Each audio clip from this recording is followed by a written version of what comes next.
So we're streaming this to YouTube. Really, the link is going out to the rest of the ETC. So if other students want to check in and see what's going on. So we're streaming this to... I'm going to mute that. So one thing, if you do want to check out the YouTube link, I'm going to do this very cautiously. I'll put the link in chat.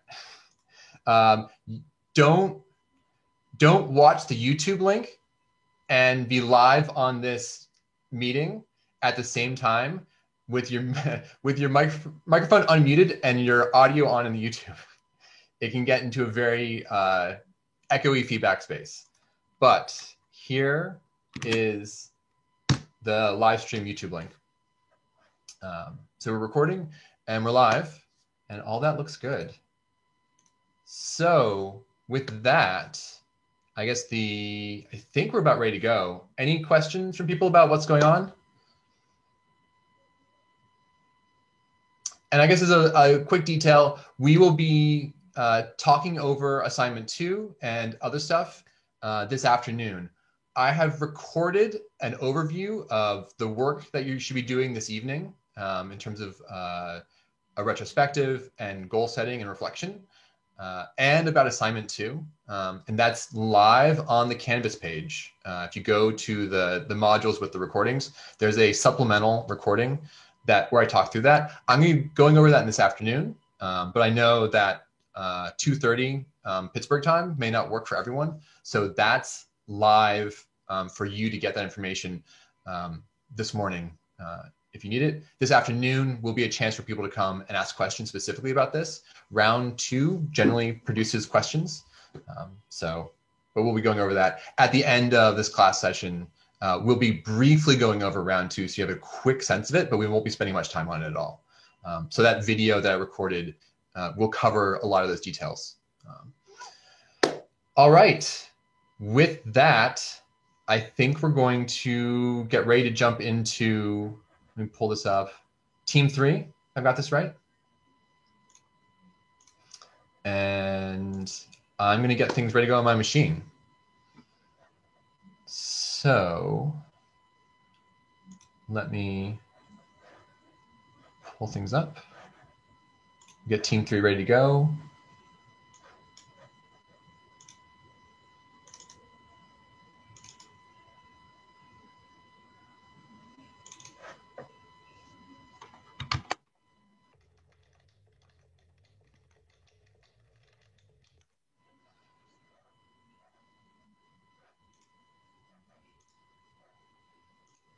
Hold on a sec, let me just get the right things going. I'm going to share screen. This. Let me see this. I think. Do this.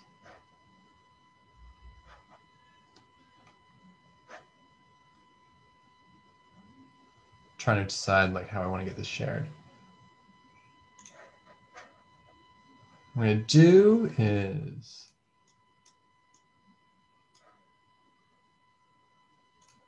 get to this. Round 1, Team 3, final, and let's make this go.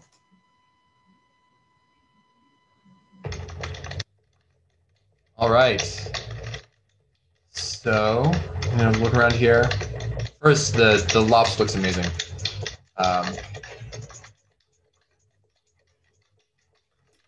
Dave, I am only seeing your directory, not the... Okay, let me do this. Share. There we go, this works. Okay, can you see this? All right. All right, let's get this going. Now Lobster clicking away. I'm going to start the mission. All right.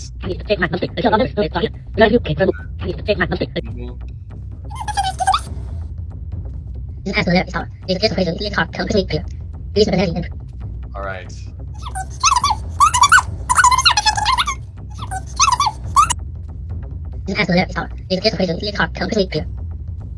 Diesen Asshole is out. Diesen Kiss equation is card. Complete clear. Release the penalty. Diesen Asshole is out. Diesen Kiss equation is card. Q, and you need to rotate. Alright, we got that. Wait. Nice. Diesen Asshole is out. Diesen Kiss equation is card. Complete clear. Release the penalty. Diesen Asshole is out. Diesen Kiss equation is card. Complete clear. Under. Diesen Asshole is out. Diesen Kiss equation is card. Complete clear. Release the penalty.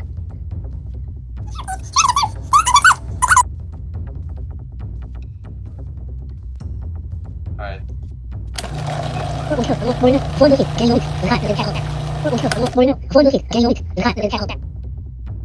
Diesen Asshole is out. Diesen Kiss equation is card. Complete clear. Diesen Asshole is out. Diesen Kiss equation is card. Complete clear. Release the penalty.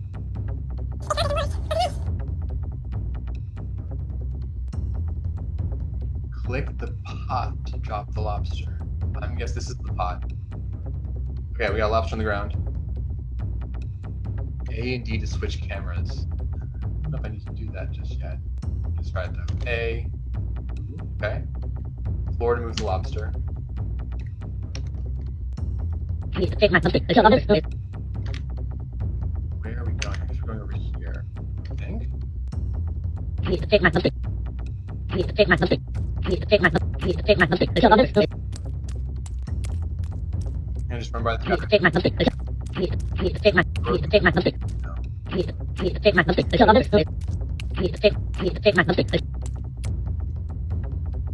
Please take my something. Please take my something. Please take my something. Please take my something. Please take my something. Where am I going?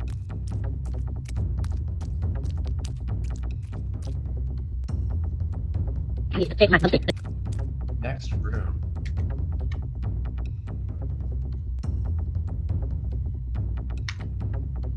Please take my something. Am I Please take my supposed something. to be doing? Feel free to speak up. Please take my something. Try the food part. Take my something. Please take my something. Please take my something. Please take my something. Please take my please take my please take my something.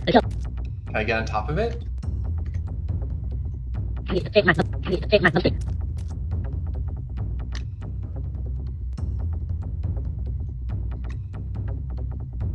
Please take my something.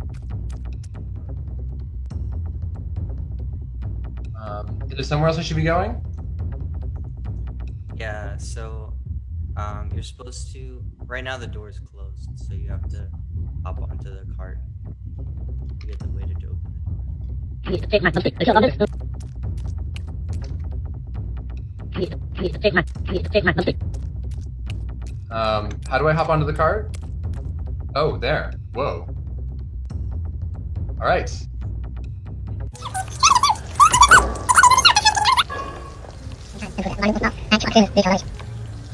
Diesen Asshole is out. Diesen Kiss equation is card. Complete clear. Release the penalty. Diesen Asshole is out. Diesen Kiss equation is card. Diesen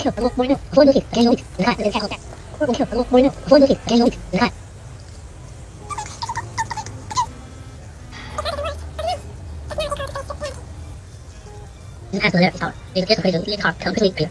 Release the penalty. Diesen Asshole is out. All right. Rectangular door. Get off the cart. I'm down here. All right. Let's get off. Please take my something. Please take my something. Please take my something. Please take my please take my something. Please take my please take my something.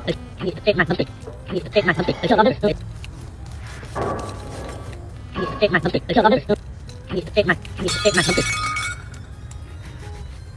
Please take my something. Please take my something.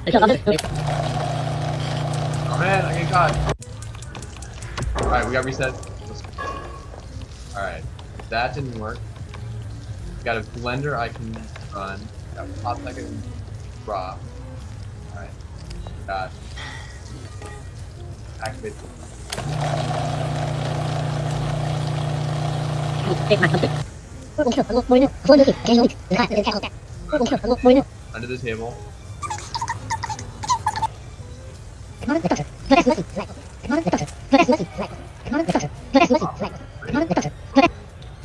Diesen Asshole is out. Diesen Kiss equation is card. Complete clear.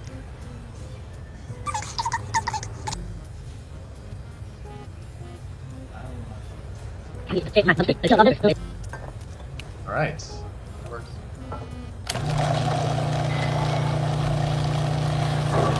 Take my something. Take my something. We hop up here? Take my something. Man. All right. Take my something. Okay.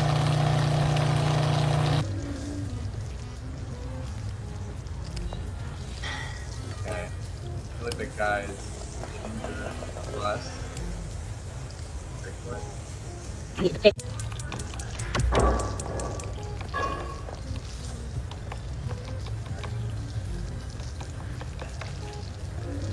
Did I make it out? No, oh, I got caught, I think. All So right. you kind of have to move on the floor next to. What was that? You have to move on the floor next to the door. Okay. All right, so let's get this guy. How Take my something. Oh, Take alright. my something. Take my something. Take my something.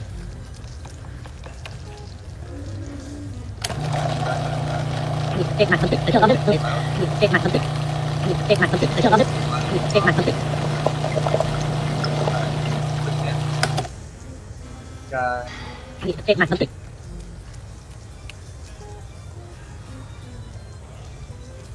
Take my something.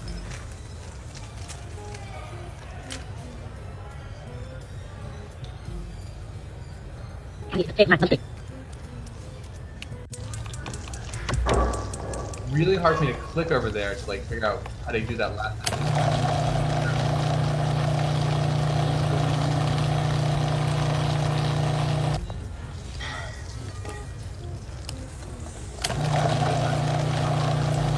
Take my something.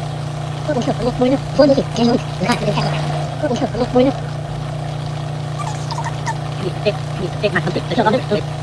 Here, Take my something. Take my something. you know, like run in front of his face. Fine.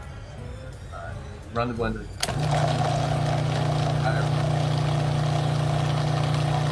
Take my something. You have. Take my something. Wait, I think I got it. Almost there.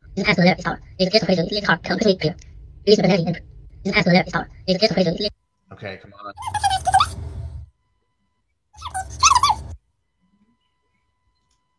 Take my something. I'm sure it's gonna be fine. Take my something. Take my something. Oh, let's not do that. Take my something. Take my something.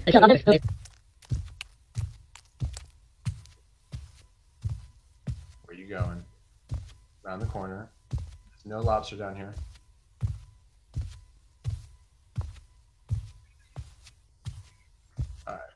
Take my something. Take my something.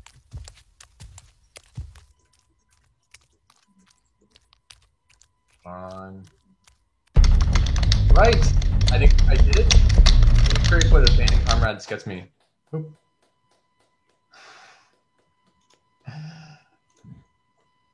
All right. No, great work. It was definitely a little bit of a challenge at times for me to figure out what to do. And it's an interesting, definitely interesting feeling the camera angle restriction. And I think there's places where that worked really well because it gave me interesting perspectives, and switching gave me a helpful other perspective. But especially that last stretch, that door where it get blocked by the walking chef, I felt sort of the restriction. And in some sense, like that restriction makes sense within the fiction. I think that's one of your big strengths is you guys carry this fiction through in a really strong way, which is you set it up at the beginning with this start screen with this lobster, and you have a really good separation between the lobster we're helping, which is, you know, the font is different, the sound effect is different, it's squeaky, and then we have sort of like the rescue lobster who's hacking in, who's got a heavier font, who's got a different sound effect. And so I had a really good sense of that difference, and it helped me sort of understand what I was doing, and then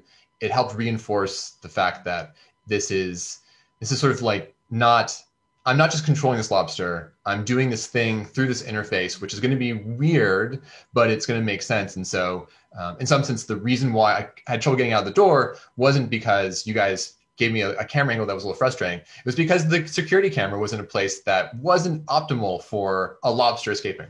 And so it's kind of a nice balance there of like the fiction working for you, even in places where it might have been a little frustrating.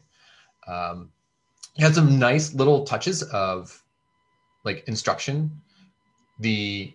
So the first time I went through the first room, I felt the frustration of not knowing where to go. Like I was trying to understand, you talk about a blender and a pot and sort of the exit. And immediately like I guess the blender doesn't look like blenders I'm used to. It's more of like this dome thing with a spinning thing inside. But it highlights when I mouse over it. And so that told me that I could interact with it. So you had interface in there, which guided me to, even if I couldn't recognize it as a blender, I recognized I could interact. And I knew I had a limited amount of things. And so that helped a lot. Same thing with the pot/bowl. The word and the image didn't click immediately, but because of the mouse over, I was able to get it. That's where I had problems with exit. Like I was told I needed to leave, and I think the text was more about the door, but no, I had to get to the cart, and I may have missed a trigger or something like that to like activate the text or the help, but it would definitely cause me a little frustration and confusion.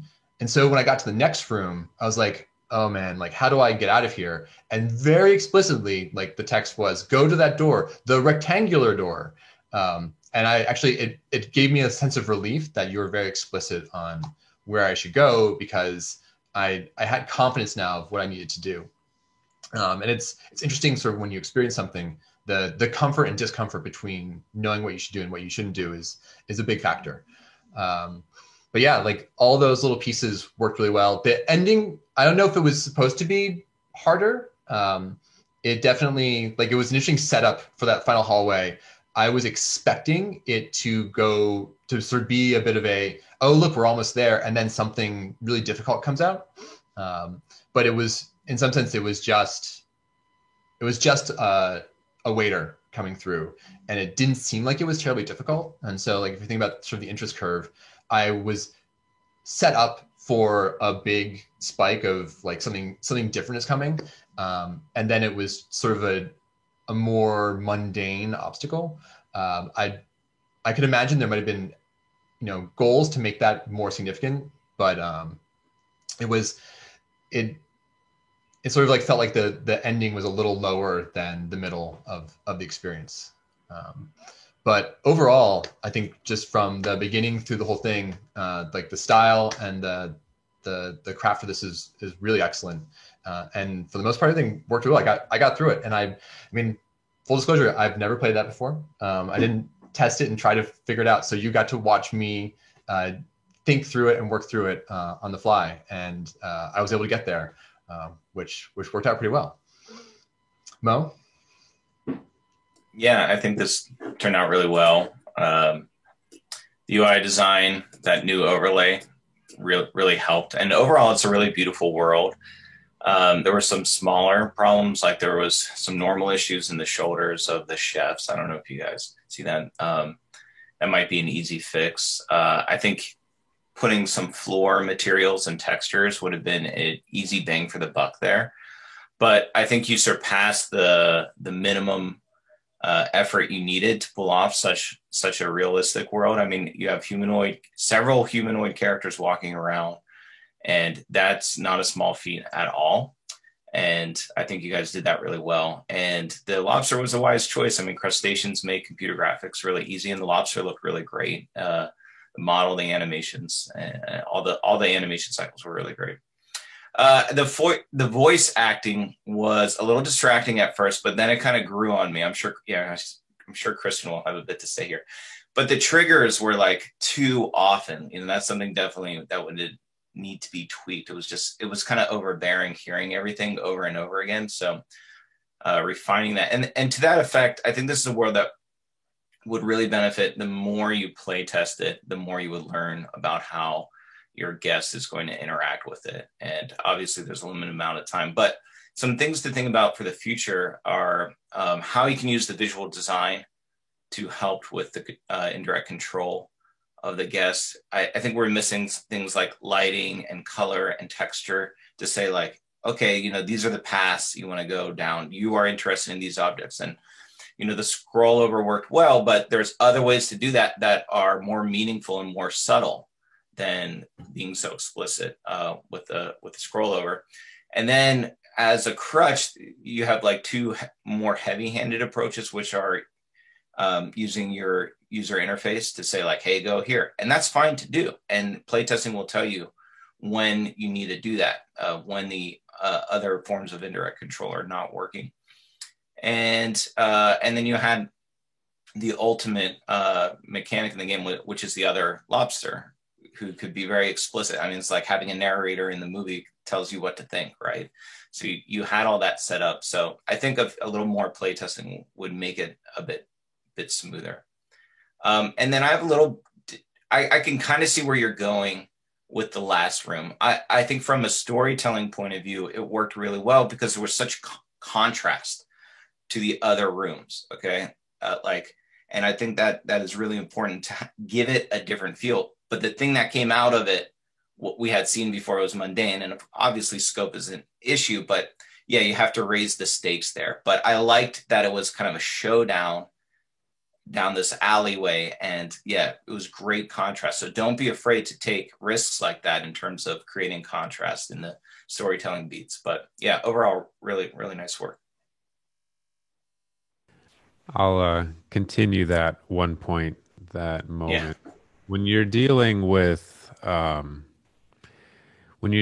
game where you click on the ground, you have to account for somebody who may play it like League of Legends, i.e. clicking a lot more than you really need to. And so having the voice trigger every single time you click on the ground was a choice that you made. And it made that voice line a little bit too repetitive. If you had triggered a different blurb voice line, that could have been eliminated a little bit, but do keep that in mind that, you know, some people click more than others. I do like that you did the voice lines instead of, you know, humanizing, more humanizing for those characters. I think you encountered an issue where you pitched that one lobster up so much that you actually hear the background of the computer noise and the ambience noise in that original recording. That happens sometimes. There's a lot of things that are inaudible when you use actual recordings, whether they're in the upper frequency range or the lower frequency range. So when you're pitching something up, all of that ground noise gets also heard. So it's difficult to avoid, but it's really creative how you use those voice lines. The ambiance for the restaurant made it seem like it was a restaurant. It was great. It was very busy. There were a lot of items there. It really worked together with that. One of the items that I guess Mo also touched on a little bit was guiding the player just a little bit with some more visual cues. If you had the cart not only glowing, but emitting some sort of comforting hum, it would cause the guest to want to go there more. Or if you go to a door, or if you go or wherever, you know, making items that you really need to go to or you need to interact with sound a little bit comforting, as a way of guiding the guest, is a way that could help with that as well. The music worked. It's kind of action-y, kind of sneaky, kind of everything. It was nice. A little bit of jazz in the kitchen has worked with the upscale restaurant. So it was great world building there for the sound. I appreciated it. Yeah. So I mean, really great work. Obviously, everything can be iterated and improved. And I think one thing that's really impressive. What you guys did was you built a complete world with multiple stages that felt like it built and progressed. So just really great stuff. So congratulations for first final round 1 world.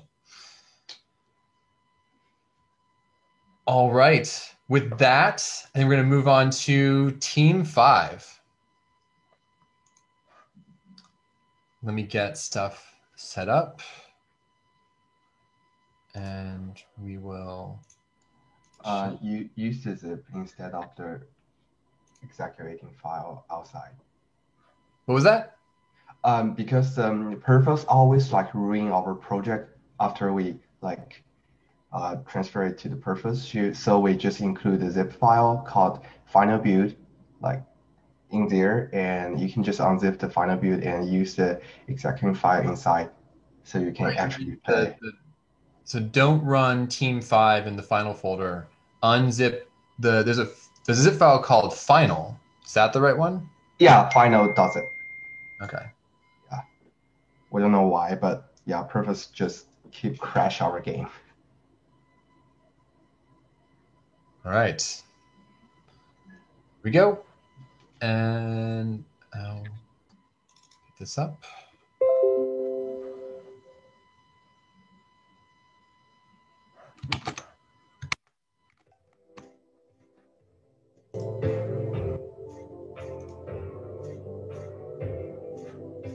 Here we go.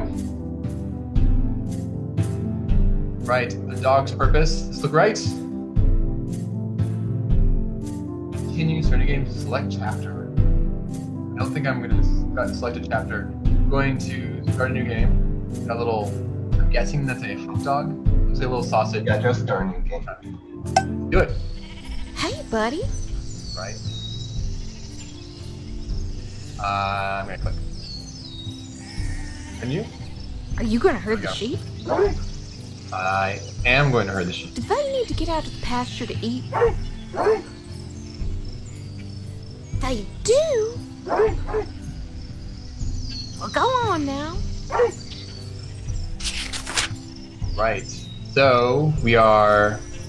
Day begins. Sheep become hungry. It's your job to get them fed. You drive them out to the grassland. Once they eat enough grass, you can lead them back to the farm all the day. That sounds easy enough. No problem. Now, got a dog.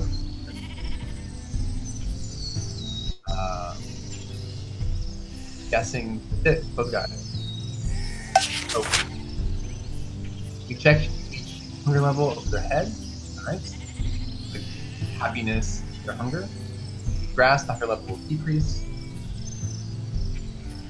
Okay. Okay.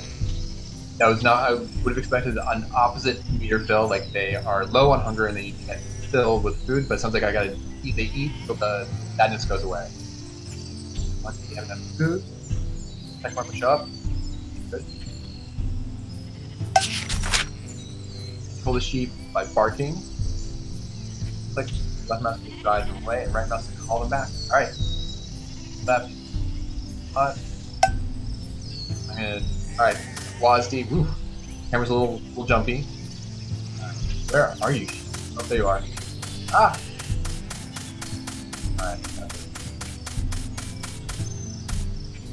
Alright. Holding.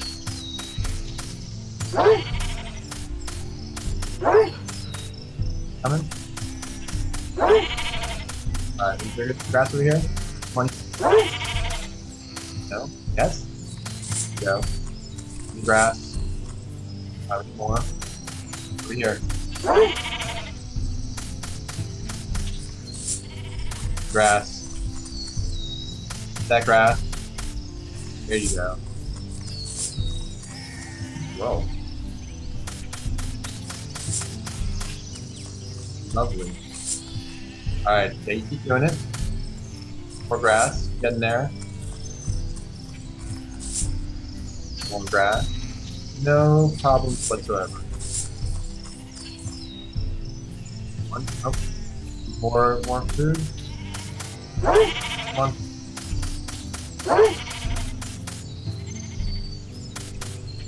Yeah. One.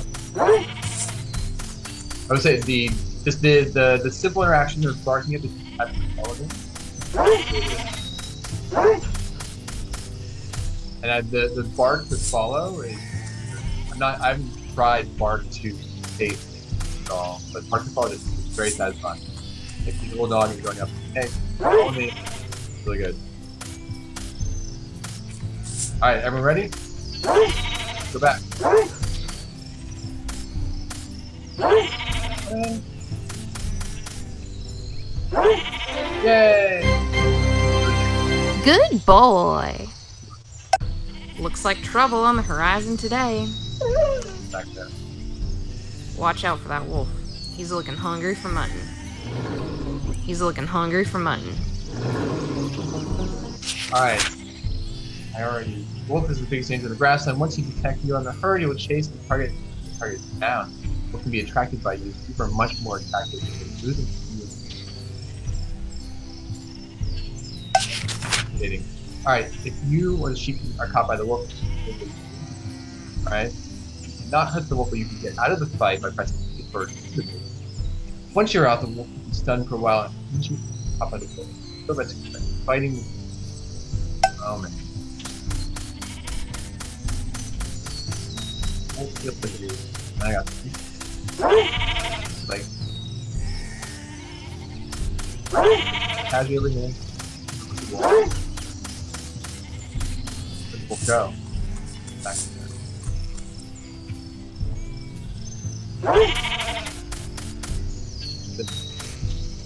Cautious. Vigilant.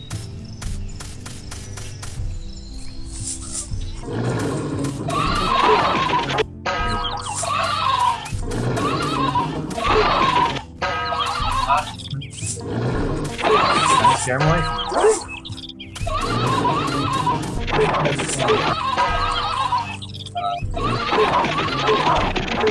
Oh no! Better luck next time. See if there's Looks like trouble. Watch out. He's looking. How do we do it? I will admit right now, I'm not sure how to deal with it. We'll have the upper hand.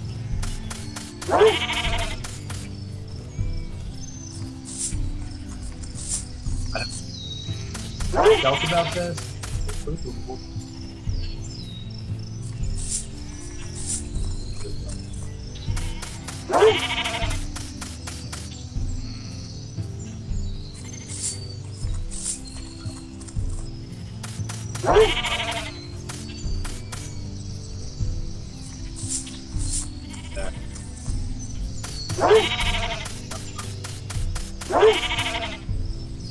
On. Yeah.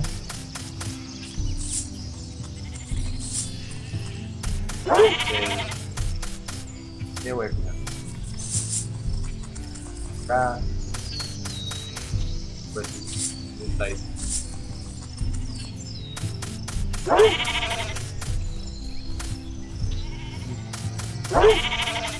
On.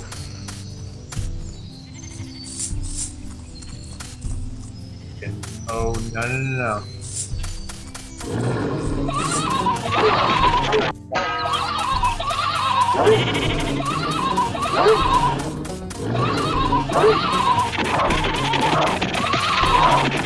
Oh no! Better luck next time. Looks like trouble on the horizon. Watch out for that wolf. He's looking Get close and alright, that's the doing thing. You can try lure the wolf away and then fight them and get out. Alright, well, if that's our last strategy, we're going to lure the wolf away. So my reaction is the amount I can really important. Alright, the wolf's over there. So definitely this away from the wolf is the most effective strategy so far. So I'm going to keep an eye on the wolf. Maybe, so tell me the goal occupied and like raised. As the wolf is getting closer, we get the wolf is too far away. we reset the wolf because we get far away. It'll be the bed.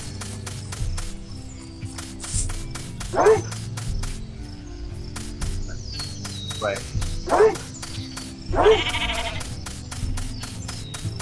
On down. Wolf. Back that way.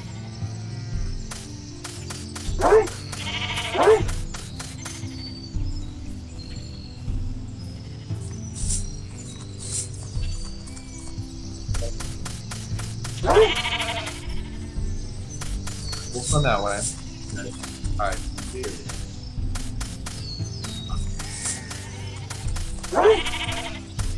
Wait, separate. Like, send one back to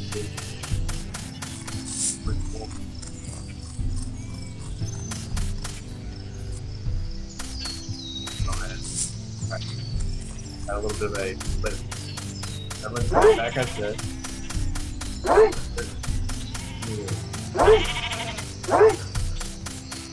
Bring the ones who are happy back with you.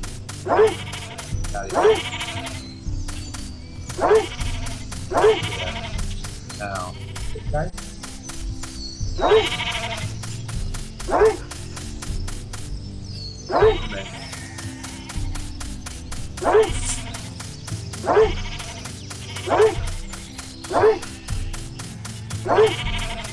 They're happy too. Everyone's happy. Come on. Back in. Good boy. Alright. We're gonna try the next day, see what we get. Right. Guess what, buddy? I cooked you some sausages. Alright, we got sausages. We can pick them up. And you pick up F, drop, R. Alright. Cooking sausages. Alright. Got one. Got one pot. No. Really? 4 sheep. Alright. Where's that? The wolf. Come on, guys. One sausage out here.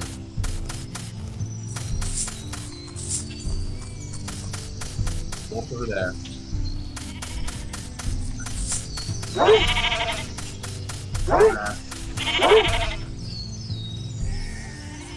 Wolf. Thanks.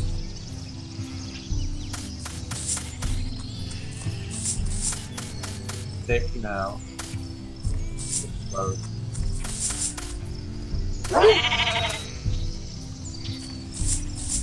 I want to use the sausage to see how effective it is, but at the same time I only have one, so I can't test it.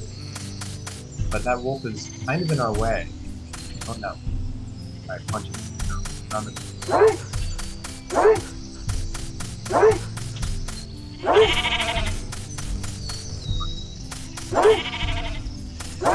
Has to fall. The wolf being out there really does make me feel like a true dog watching the edge.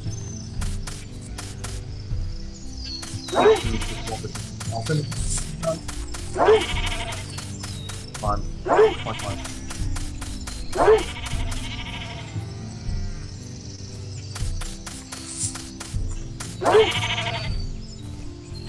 We got two who are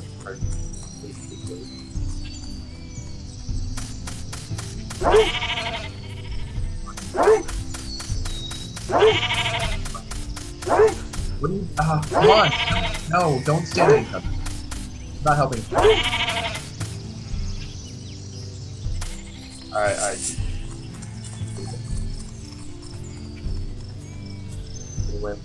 Alright, got it. Do it. Go that way, Wolf.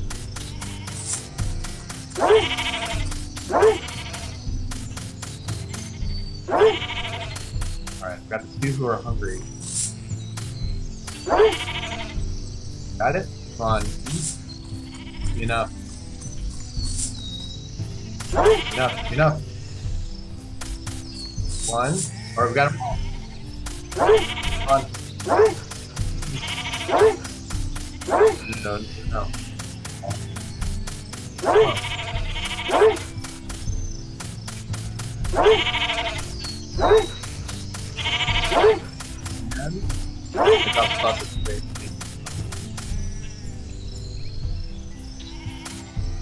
Yeah. Good boy. Another day, another day. All right, I'm gonna do this. Go on. This is a lot. Oh man. You can just try the sausage. It's basically the same for day 4. All right, we're gonna do the sausage stuff. We're gonna go before right out here.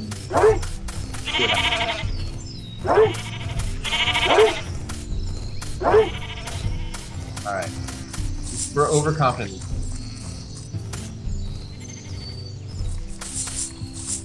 That's sausage. Yeah. Okay. That's not.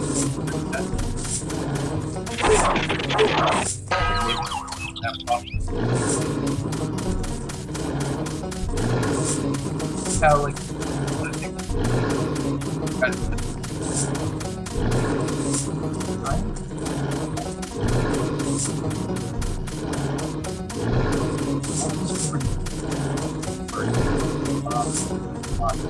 Wait for it.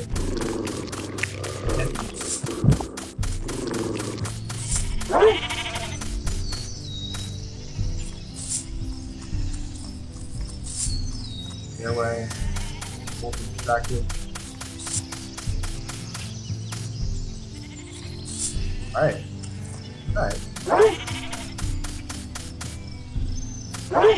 Well, I'm gonna sort of exit out of here. I think I could probably make it. I feel like I might be able to defeat day 4, but I think in terms of time, I'm gonna exit out. Okay, it's fine. Whew. So a lot of stuff. We're gonna sort of jump into this. One, like just jumping into the world and feeling it. The world feels really good. There's a little bit of like the camera controls were initially where it felt jumpy, but I was able to get used to it. The perspective is really nice. Like I was able to control things, and the feel of the sheepdog is really good. The barking worked really well. I definitely used bark to attract way more than bark to repel. But as you watch, like there was a progression where I went from this is almost impossible to I think I have a handle on this, and I have some sense of a little bit of mastery, and that was working really, really well. So man, like there's a lot. Like I was a little overwhelmed with just like the quantity of levels and the progression, but overall it was working. The sort of the interest curve. I think there's some points where it felt a little punishing. So I had to sort of deal with failure and had to deal with not really knowing what the strategy was. And I think there's some stuff like in terms of what I, as the sheepdog, should be doing that I had to figure out and learn. Like the things that were really clear were guiding the sheep. That worked really well. The intro got me to understand that.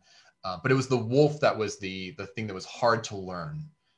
And stuff that was hard to learn was the immediate interactions were very short.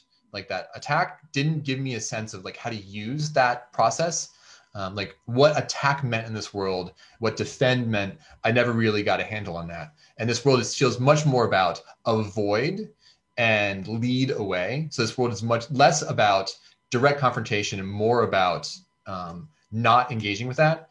And I think that would be a thing I would want to emphasize more for the guests, is get them to understand that that's what we're trying to do is like what should you be doing? And to that end, like when I was running the wolf around and I finally got that piece in place, I felt, it felt good. I felt like I could use that. Whereas when I engaged with the wolf and like attacked it, my reaction was, I can't use this. This is too fast. It doesn't really fit with what I need to do. Yeah, like overall, like all the pieces were working well together, and I felt like a sheepdog. I felt like my job was to, I was worried about the wolf the whole time. So the wolf was a really great fear component. The sheep were, I think suitably ignorant of what was going on around them. But it was fun to play. I had a good time like getting through that. And by the end, I was, I went from feeling like I couldn't do this to being like, yeah, bring it on. Like, if we want to do 6 sheep, let's make it happen. So a lot of really strong points. Mo? Yeah, that's great. Just to touch on this again, the meter bar was kind of the opposite. As we want the sheep to eat, we want them to get their belly full. So the meter bar should go to a fullness rather than like deplete. So that was a little kind of a misunderstanding there in terms of UI design. Overall, the visual design is really appealing. You have soft shapes and bright colors. Like the world was very cohesive. In particular, I thought the 2D art blended well with the 3D art and everything was really well done there. The wolf looked very different. It looked dangerous. That's great. Maybe the hero assets were a little low poly. Don't be afraid to invest more. And I think that brings up another point is when you're designing your characters, you need to ask yourself, what do we need from them? What do we need them to do? And so I think you could have invested a little more in the dog. It could have had more of a mouth so that the bark animation kind of felt a little more complete, a little more fun to make that dog bark. Right now, it just has kind of like a head nod, and it would have been nice to have a mouth that opened and barked. So just, really digging into the audiovisual feedback of the piece would really help. And I have to say it was a little, it's great. Dave felt like there was like this potential for mastery. He definitely got better at the game, but it was hard to kind of understand what he was doing just watching him. Obviously, it was easy to see him run around and it was obvious when he was barking, but besides that, it wasn't kind of clear what the actions he was taking, how they affected the game in terms of like hurting the sheep and leading the sheep around. It was a little more clear with the wolf that he could engage or not engage and drop the sausage. And I think the last point is just make sure, that you're following the fun a bit. It seemed like there were a lot of mechanics here. It wasn't clear like which ones you as a team said, okay, like here's the real payoff for our guests. Like this is where they're going to have fun. For example, the sausages are just kind of given to them to use. And I thought that there was an opportunity there where like, it's like, oh, maybe I could like go steal sausages, but then there's risk to that, but there's also reward. So, just make sure you are looking back, take a step back from the piece occasionally and see the forest for the trees and say, okay, like here's where we are going to follow the fun and invest more in these types of mechanics. That's about it, Christian. I really appreciated the voice acting for this one. The voice lines were not too long and not too short. And you thankfully, I think, did not do a voice recording for the very, very, very long paragraphs worth of material there. So that was a very wise choice. I was a little bit worried about what would happen when Dave would start fast forwarding through things as he was redoing levels, but it was very good. You had the voice line going, and then it cut, and then it started the next line. There was no overlapping. That sometimes happens, but you made sure that didn't. So it was very good. It was very clear. I appreciated as well the amount of layering that you used for your outside forest ambiance. It was quite lovely, actually. It didn't sound. I was intently searching for a looping point, just to make sure where did the bird start and stop, where did the rest of it go, but couldn't hear it. So it was very nice, layered, very good loop for that ambiance as well. I can get a little bit nitpicky about incorporating sheep into your ambiance, as well as having sheep be a sound effect when the dog barks. Sometimes that can give a little bit of false hope, especially if you are further away from the sheep than you are. But overall, it was good crafting there. With regards to the music, so the music was the same tempo as the dog walking around, which was neat for the normal ambiance or the normal background music. But once the Wolf Danger track came on, it made it seem a little bit lost because the footsteps were quite loud, but that particular track was a little bit quiet, and it detracted from the danger that ultimately the wolf is. I saw some, things in chat, Dark Souls difficulty. If the audience is interpreting it's if they're getting this kind of difficulty from just being an audience member watching your game, then there probably should be a little bit more feeling of danger in that particular track. So maybe if it's a tempo change or something along those lines, just to give it a little bit more oomph there. The footsteps happen constantly. And while there are no surface changes in the world there, it could help with just a little bit of pitch randomization just to make it a little bit less repetitive. And similarly, I think just a little bit of detail work if you had the time, having slightly different woofs every single time you're barking at those sheep. You do have slightly different sheep, but you don't have slightly different wolves, or at least it sounds that way. Just that little bit of detail work would really add extra bit of polish there. But great world building, great voice acting, and it sounded great. So I just one other note real quick, Dave. The camera angle was really interesting. It was a little dizzying to watch. I don't know what it was like for Dave. I'm kind of curious to hear what he has to say. But he started using that as kind of a mechanic for the game where he could kind of line up a view of the wolf that was kind of far away because it was such a low camera angle.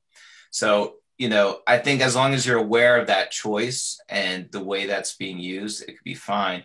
My instinct was to raise the camera up a little more so we could see a little more around the dog and steady it a bit.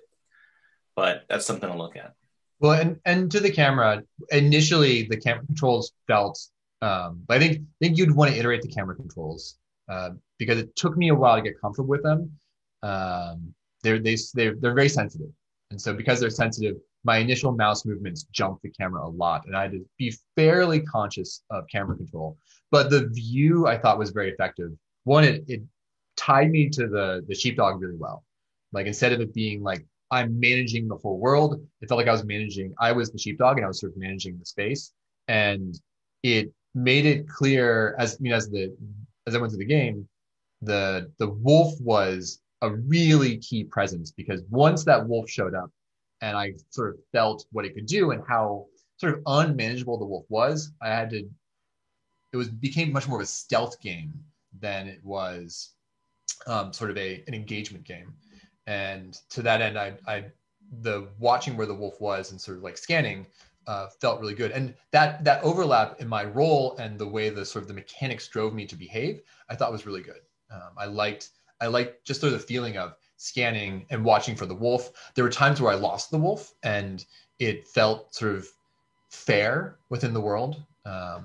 And so I think a lot of that stuff was working. And so fundamentally, I think the core mechanic and the way you brought me in and the role you gave me and the tools you gave me to work were working really well. There's just an iteration on, like at the end of the day, the sausage, I didn't really use it when you introduced it.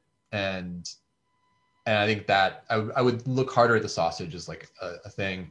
And there's definitely some feedback on, the sheep being fully fed and things like that, and a stronger sense of state and success and progress. But the core stuff here was really strong. And yeah, like I said, I had fun playing it. So great job, team. All right. Last team of the first group, Team 7, running a little bit behind, but we have a little bit of a break to eat into stuff as well. So let's get Team 7 ready, and I'm going to load things up. All right. Team 7.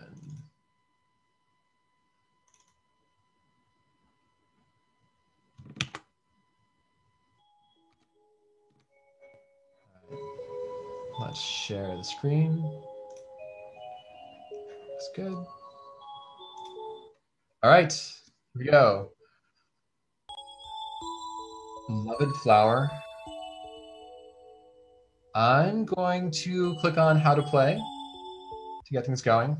All right, press the Q key. So press the key that's shown. So we're gonna see a little thing that shows that a key needs to be pressed, and click on highlighted objects to interact with them.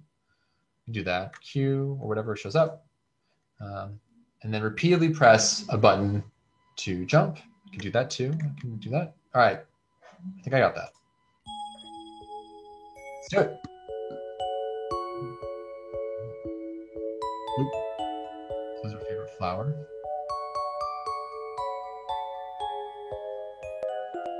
In the deepest part of the forest.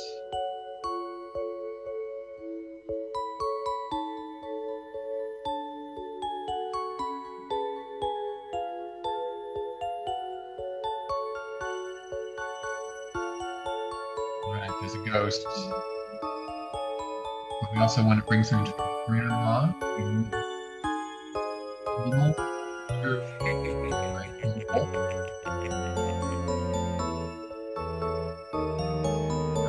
We got the screen again. Stuff. Right. Wait, W? Alright. That, right? Ooh, okay, this is gonna be a subspeed reaction. Click.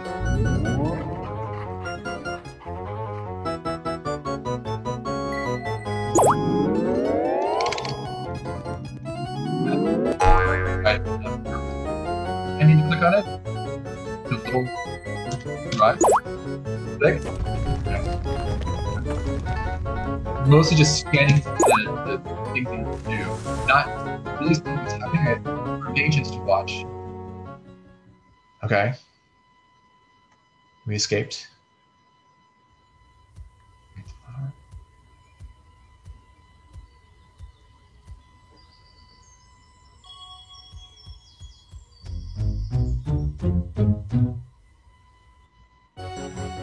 Back to the wolf. Go. Click.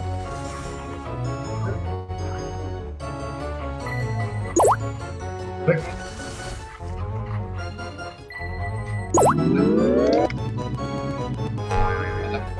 What's that?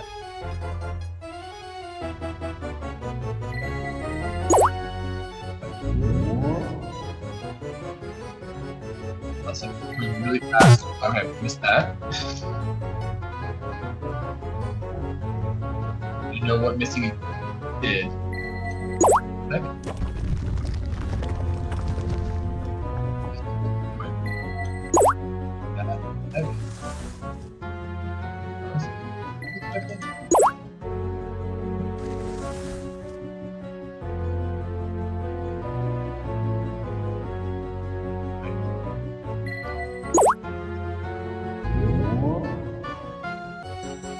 I feel like I've been interaction.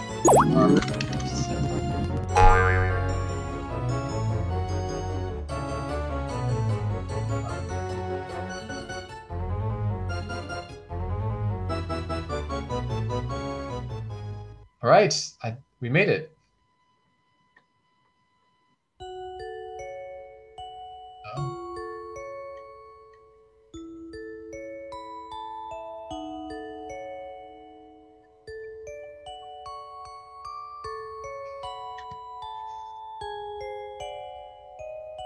Nice. I was wondering at the beginning, like, the idea of how we'd bring our grandma a flower. The ending scene helped. Brought that full circle, make sense. Nice.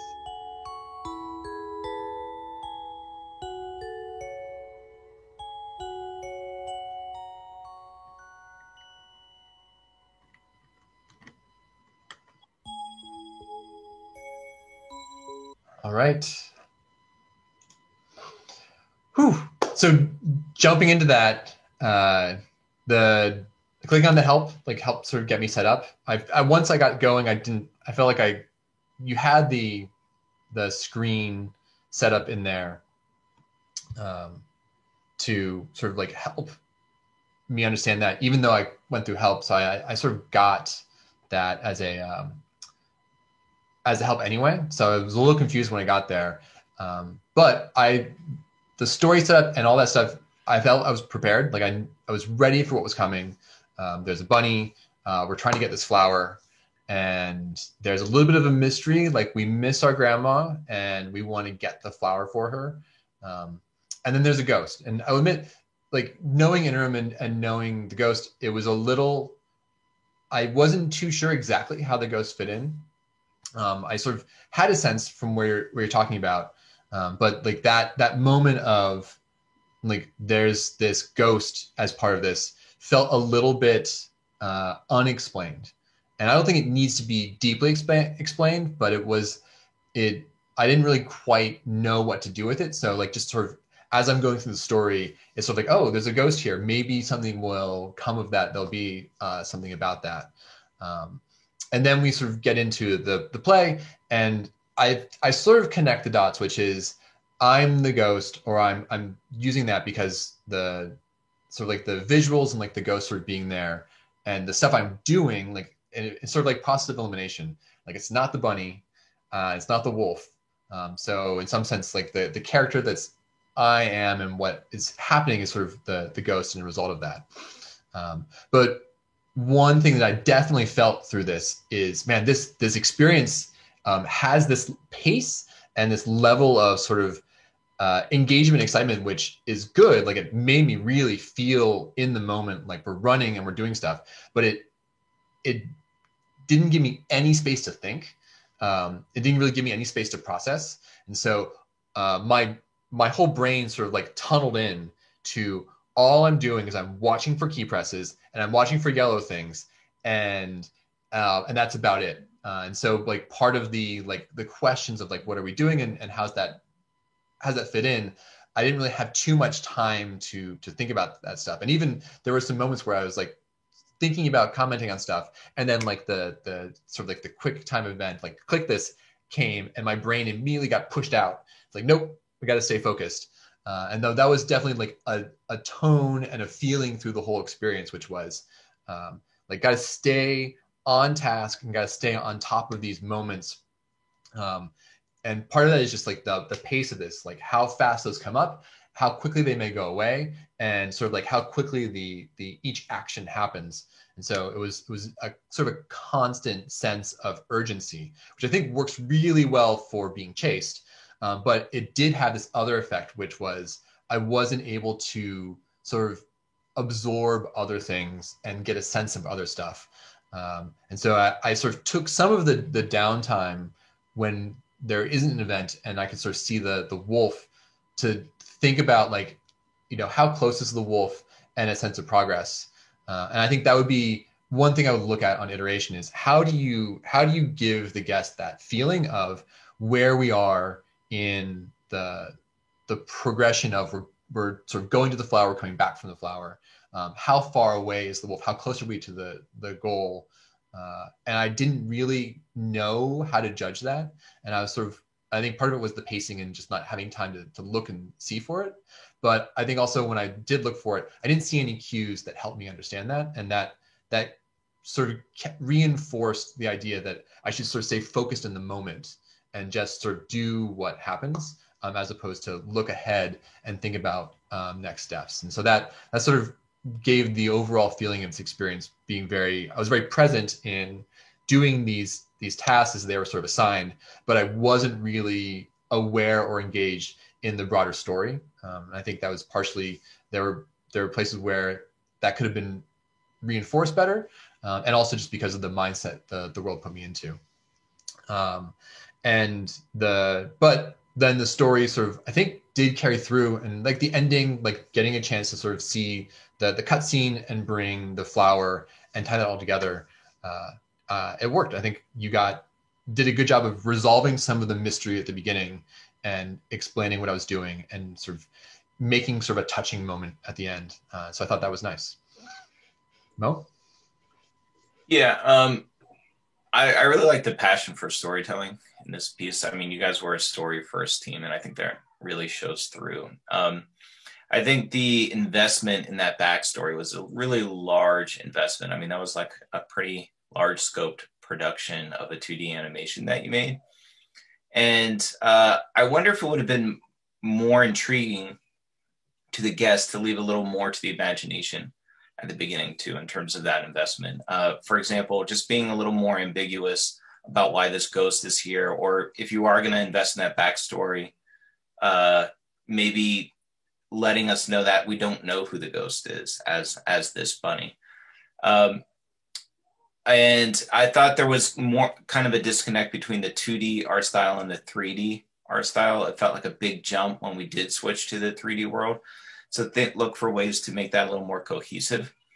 And then from a technical point of view, the trees in the 3D world were really distracting, because I think there was some sort of level of detail swapping going as we got further from the trees, but they would just like light up really green.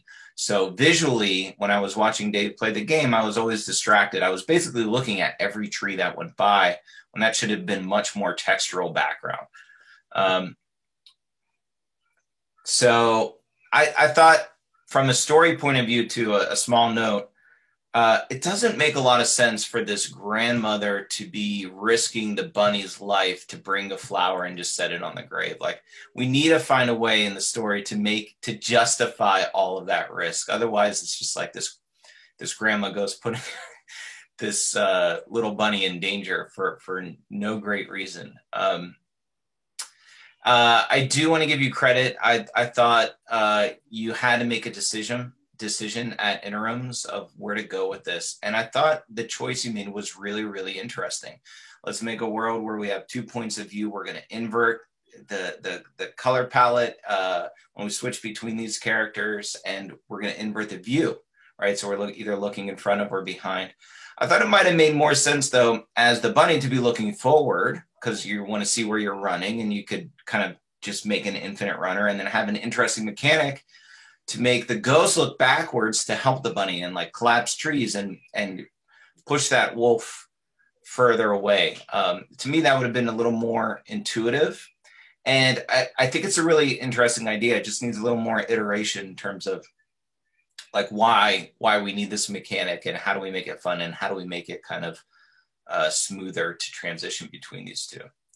And it wasn't just watching Dave play the game. It wasn't really clear what was triggering the event to switch. So think about that mechanic and how we can make that clearer. Christian?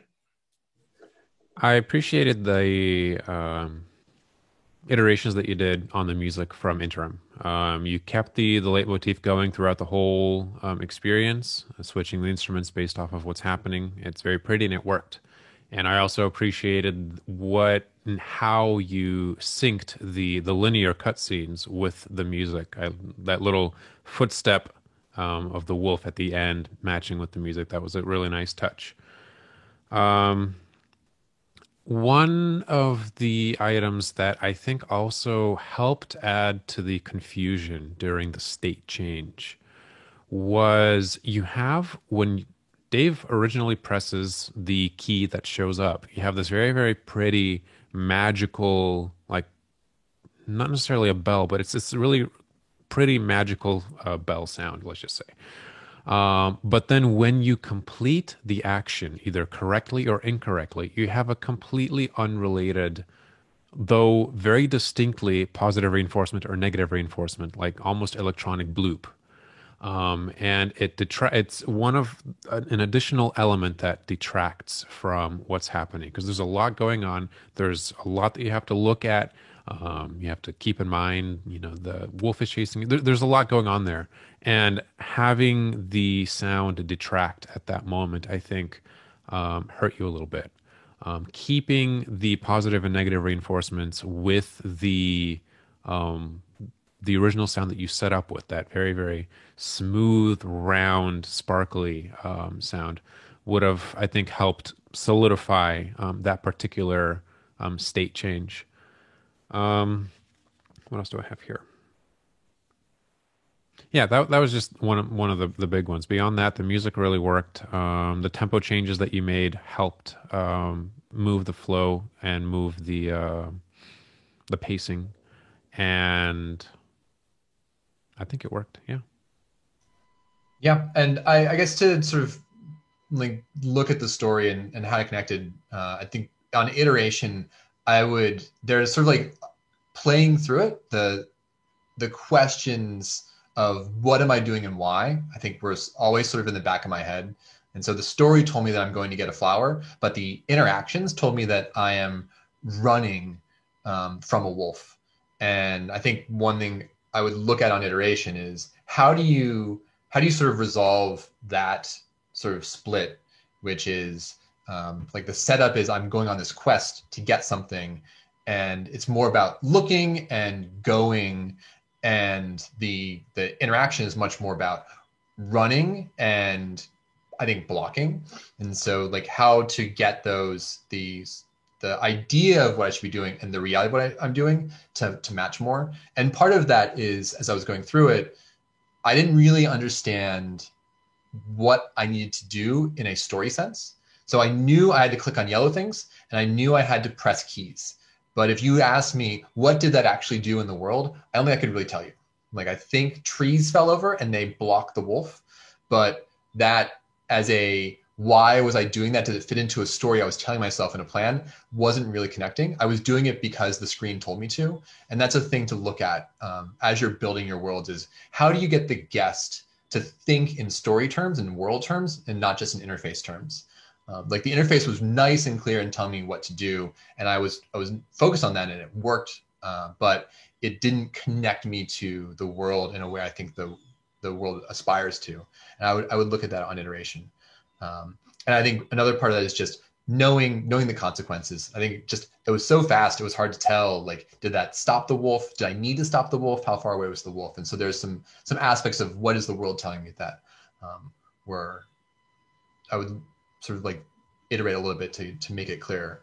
But overall, man, the major thing is like the feeling this world gave me of being chased and sort of being worried about that was really strong. And I think that was a strength you had at Interim, and you reinforced it and you used it really well. And so I think really sort of capturing the sense of fear and urgency was a great thing here. So good work, team. All right. With that, I think we through our break. 10:45 is when the next session starts. So we are exactly on time by that measurement. So congratulations and great work, first three teams. And we are basically going to transition to group 2, basically now. And with that, I'll just sort of like recap, if anyone's sort of joining us in between, that, you know, we're going over final worlds, and teams remember to do the note-taking and feedback process we're going through. So producers take notes on the experience and the feedback, and then teams who are part of this group, observations on what's going on, and then in that document be working and thinking about theories and advice for the teams as we iterate this. Hey Dave, real quick, when you're playing the worlds, it's a little hard to hear you over the audio of the world. I don't know if that's something we can fix on the fly, but yeah, I know. It's a challenge in Zoom to like do audio balancing. I can do two things. I can just be a lot louder, and I might just do that.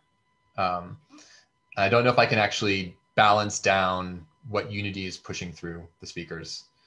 I can look into it.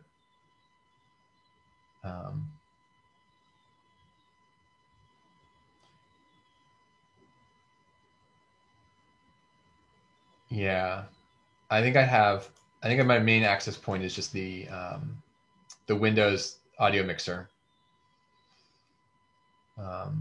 So I might try some stuff and we'll see what we get.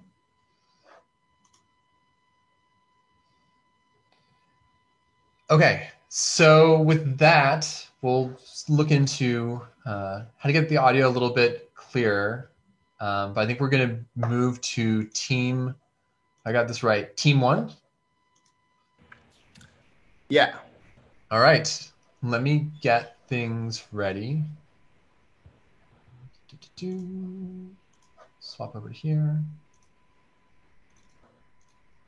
Team 1.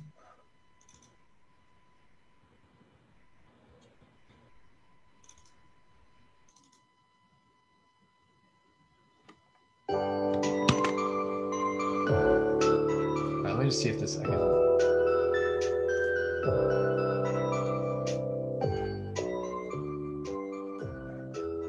right, let's see if that does anything. All right, I'm gonna get this going. I'm gonna share the screen, and we're gonna go over to Cheese Isle. All right, Cheese Isle. A little mouse, a very well-fed little mouse, a little mole doing some tricks, and a cat who does not look terribly friendly. All right, let's do it. Let's start the game. Oh, a perfect piece of cheese for my dinner. Oh no, it's Captain Cat. Careful. Molly, my best friend. Molly, help me get a cheese without being found. Oof. A lot of instructions. All right, we're gonna do WASD to move, dirt block, left click, put a block on the path to stop Captain Cat. All right, then figure out what that means when we get there. All right. So Moses, Captain Cat can't go through cactuses. Nobody can go through concrete blocks. Okay, and then wait. Okay, so I can't go under concrete tiles, and Mouse and the cat can go through concrete tiles. And trigger placed near the cheese. Trigger transferred when Moses passes. I will admit, I have no idea what it means to have a trigger placed near the cheese. And makes the cat eyes catch on fire. Passes. I'm going. No, we'll see. We'll see what happens. I'm guessing though that if the mouse gets too close to the cat, bad things happen. All right. I can go under cactuses. I can't go under concrete tiles. Don't go through concrete blocks. Dirt blocks, left click. We'll see. All right. There's a lot of information. What happens? Dirt meter. Cheese over here. Gotta get across everything. Cat. Very sinister looking cat. Love that mustache. And there I am.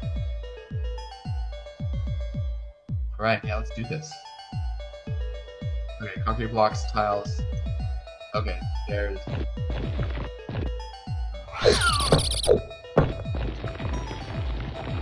No. Oof. All right, that did not go well. I think the cat got the mouse. We're gonna try it again. All right, let's do that. Cats can come this way.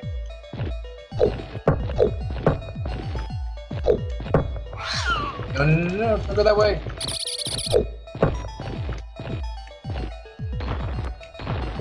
Oh, it's really hard to tell the difference between concrete blocks and concrete tiles. Okay, those are blocks. Okay. Whew, I admit I'm struggling to know exactly what I need to do. Like I don't really understand where the mouse is going to go and what to do about that. Sort of like need like where the cat's going to go. Yes. I'm gonna try some more time. I'm gonna ask for advice.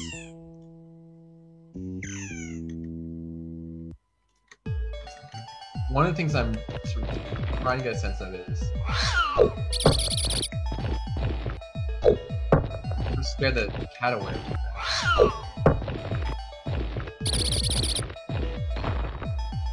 I know what this cat's about. I feel like it's related to the trigger.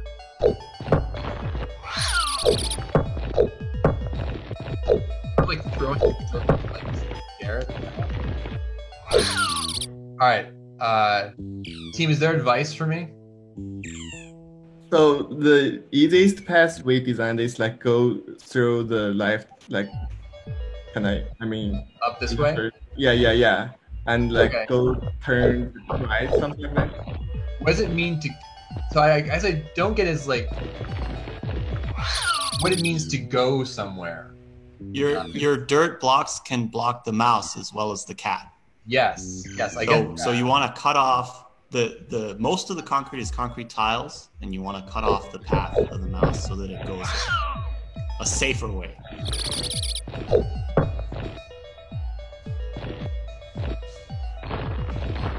I'm a little bit challenged, like predicting what the mouse will do.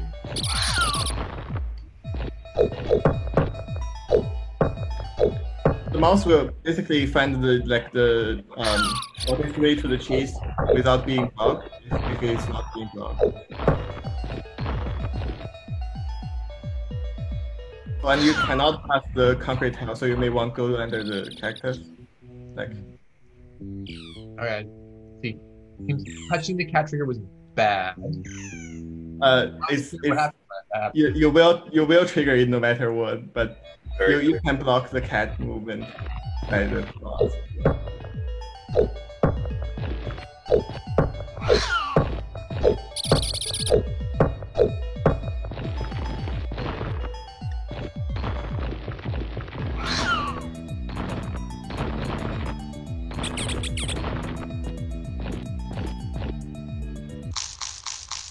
Did I make it? Yeah. Wait. It's super close, but you make it. Whoa. Oh, a perfect piece of cheese for my dinner. Yay! Whew. So there's definitely a learning curve here, and there's a lot of stuff going on. But I'd like to roll back to the beginning. So the start screen and the tone of this is really lovely. I think. Let me actually exit out of this. I have the music playing in the background. So like the color palette and the visuals set up this relatively lighthearted space. I think that works really well. The character design, all that stuff plays into just being a very cohesive experience, which is really, really nice. And so we go from the start screen, we get this sort of nice stylized cutscene of like what's going on. We get introduced to the characters and their relationships. You do this nice setup with the mole, who's like the mouse's best friend, which is enough. Like it just like, why is there a mole here? Well, we're the mouse's best friend, so we're gonna help. And then like we sort of go through that, and then we get the screen of like instructions. And my main reaction is, whoa, like I've got a lot to read and a lot to absorb, and it's a little intimidating. And then we go to the world, and that intimidation sort of is reinforced, which is there's a lot of things going on, which is I've got like in my head all at once, I've got a mouse to track, a cat to track. I've got my own controls to track of like where I can and can't go. And I've got this interesting, I mean, I think the control scheme is kind of fascinating. Like I'm moving around the mole, but I'm also moving around a cursor of where the dirt will go. And I don't think I ever got to the point where my brain had that click. Because where the mole is something I'm very conscious of because I'm controlling and moving, but it doesn't really matter except for the range of dirt.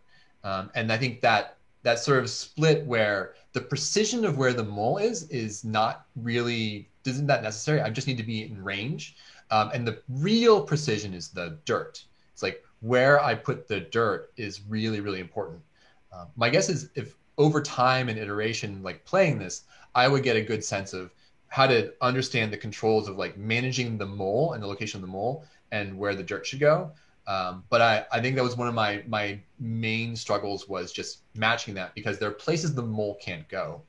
And it's hard for me to plan around that because I didn't get an intuitive sense of the distance for the dirt. One thing that may have been helpful was just a visual range that's always visible for the mole. So I'm not moving the mole. I'm moving where my range is. So I'm sort of like moving that around. I could get that by I think the cursor and seeing that, but I sort of like struggle a little bit to just get a feel for that. The moments of this are really nice. Like it's really clear. I lost. I'm really glad you had a replay button, because I think this is a world that is going to ask the guest to learn through failure. If I don't do anything, like if I'm just sitting there and waiting, my guess is the cat will come pretty quickly and eat me, or at least eat my friend.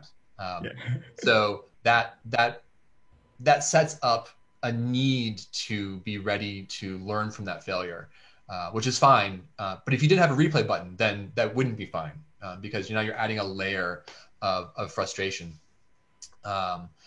So I've got all these things to balance, and I started to get a sense of it. I will admit, I think I got lucky at the end there.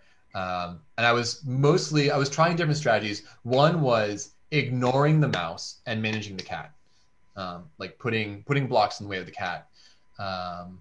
And that was partially because it was hard for me to manage all three of these things at once. Like the cat's moving, and I got to watch out for that. The mouse is moving, I got to control the mouse, and I'm moving, and I've got to like think about where I can go. And there were times where I was surprised by, oh, I can't go there because it's a block and things like that. So I love the fact that this world has like a simplicity to it and this interesting depth in terms of this complexity. And I think on iteration, I would look at, is there a way to introduce that complexity in a more managed way for the guest? This felt like the world, the level that's at the end of a scaffolded tutorial, where it's like, okay, it's like no cat yet. We're just gonna like work with a mouse and guide the mouse through the space, and you're gonna learn about that.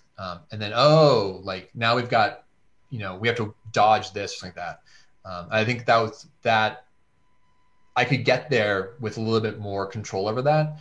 And I think that would also sort of help pace this in terms of an interest curve, where right now it's like some really high spikes of sudden excitement, but balanced with sort of confusion of like, I don't know why that happened. I'm going to try again.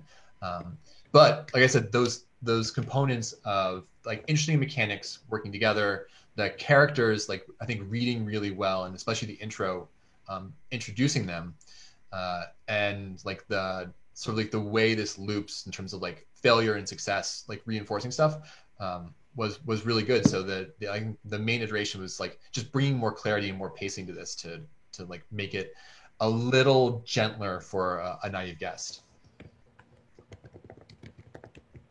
Yeah, I think just to reiterate that, it seems like you have these 4 elements in play: the cat, the mouse, mole, and then the dirt. And I'd be looking for a way to reduce that, at least to start, so that you're only managing several of these elements, or finding a way to more directly tie blocking these characters to one of these aspects, where maybe directly where the mole is rather than throwing the dirt, or only having us worry about the cat, or only having us worry about the mouse. But it did seem kind of overwhelming just watching it, and I think you could get there as the difficulty of the world kind of increases. But it was a hard place to start, it looks like.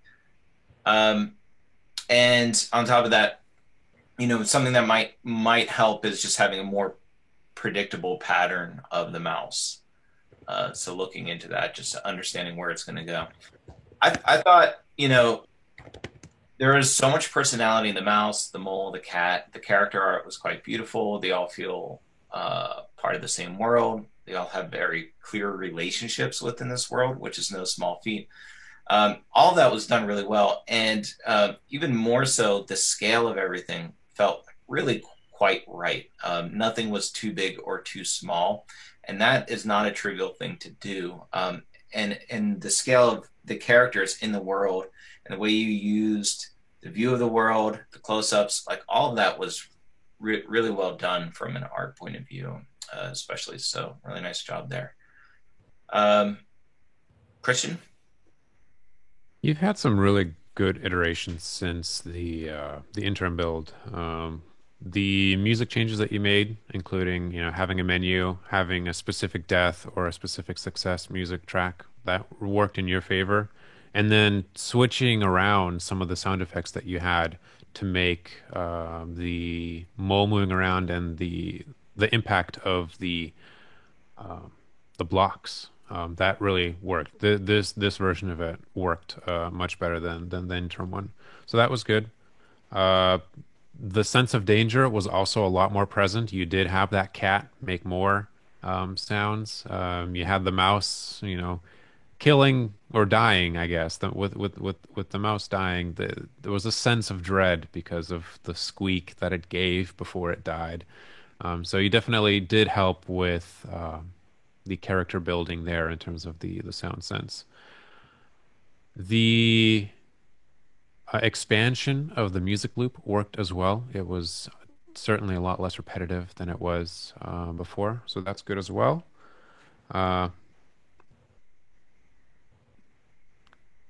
There's a lot going on in general, and I don't want to re-echo what Dave and Mo have said. There's a lot of blocks, there's a lot of things happening there, and in its current state, it'll be very difficult to use sound to help uncomplicate that.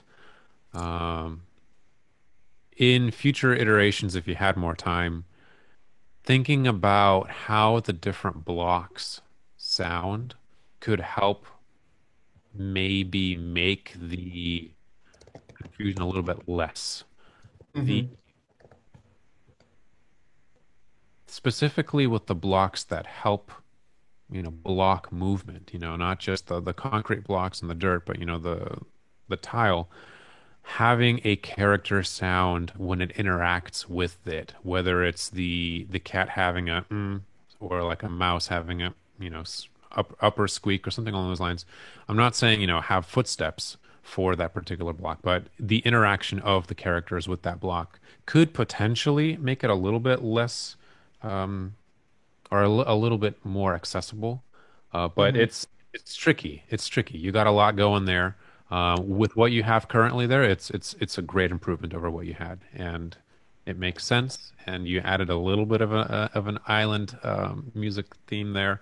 It would have been nice to hear some sort of an ambiance. I don't know if I heard that or if it translated through Zoom, but great improvement there. Thank you. Yeah, I think overall a nice tight world. Even though it was just one sort of level, I don't think you needed too much more. I think really it was just a matter of finding a way to pace the complexity. But yeah, a lot of great things coming together to make a really good cohesive whole. So really good work. Thank you, Dave. All right, that was team 1. Team 2 is up next. Let's get stuff set up and get my folders. Team 2. Looks good. Let's see if we're running this.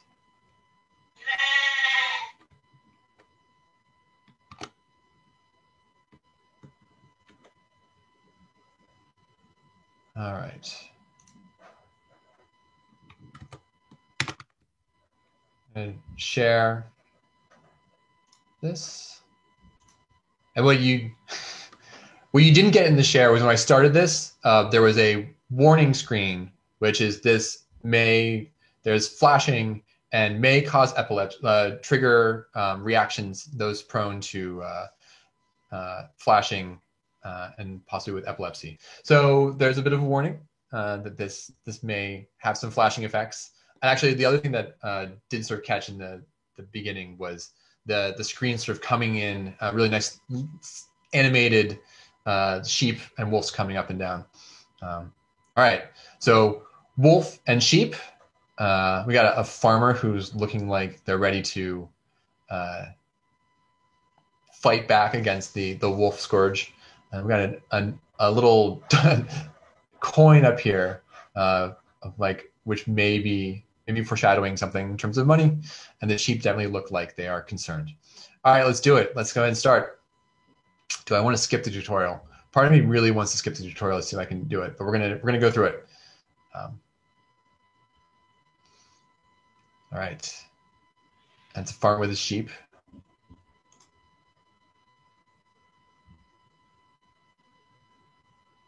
A bald farmer. We don't want those wolves stealing our precious sheep. I'm curious what being bald has to do with sheep. I guess we're making toupees for ourselves. All right. All right. Yeah, that's right. We're not using guns.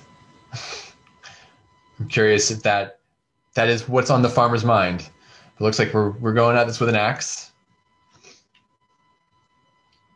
All right. We're going to be our main defense against the wolves is building fences. We can do that as long as we can keep building them. All right, we got a tutorial level. Basic game mechanisms. Let's get going. I can already see some stuff. There's a broken fence up here. We got some sheep in a corral, and the fences feel like they're arranged in a defensive structure. This is less about keeping the sheep in, and it definitely feels like this is about keeping something out. All right, we got a wolf. Yeah, the wolf is in our territory.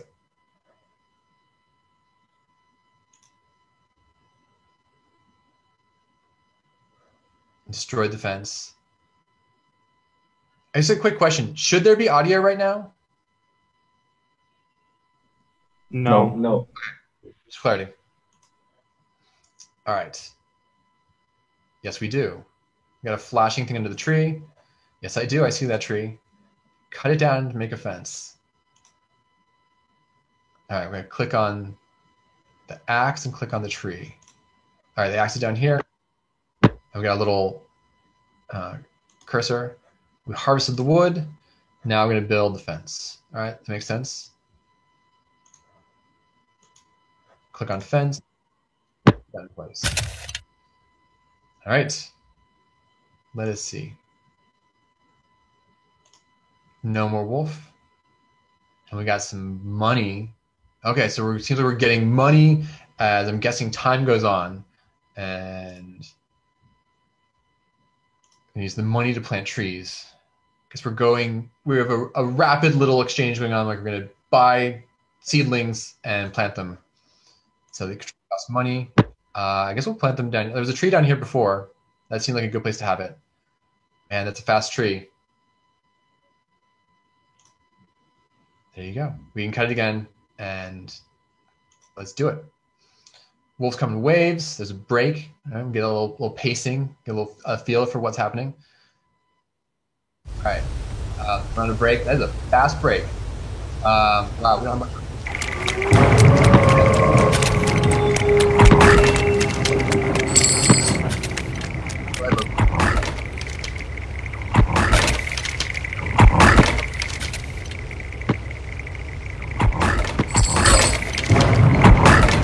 There's a lot going on here. Do I have? Oh, I'm out of wood. I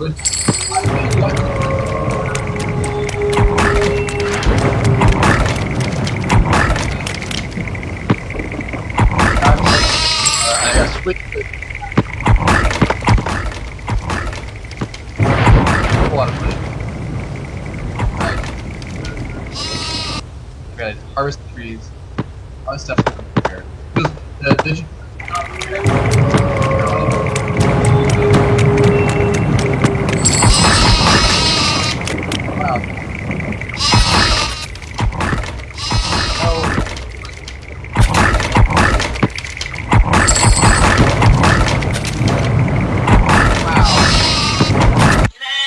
I do not feel like I succeeded. I am surprised that this was a success screen. Whew.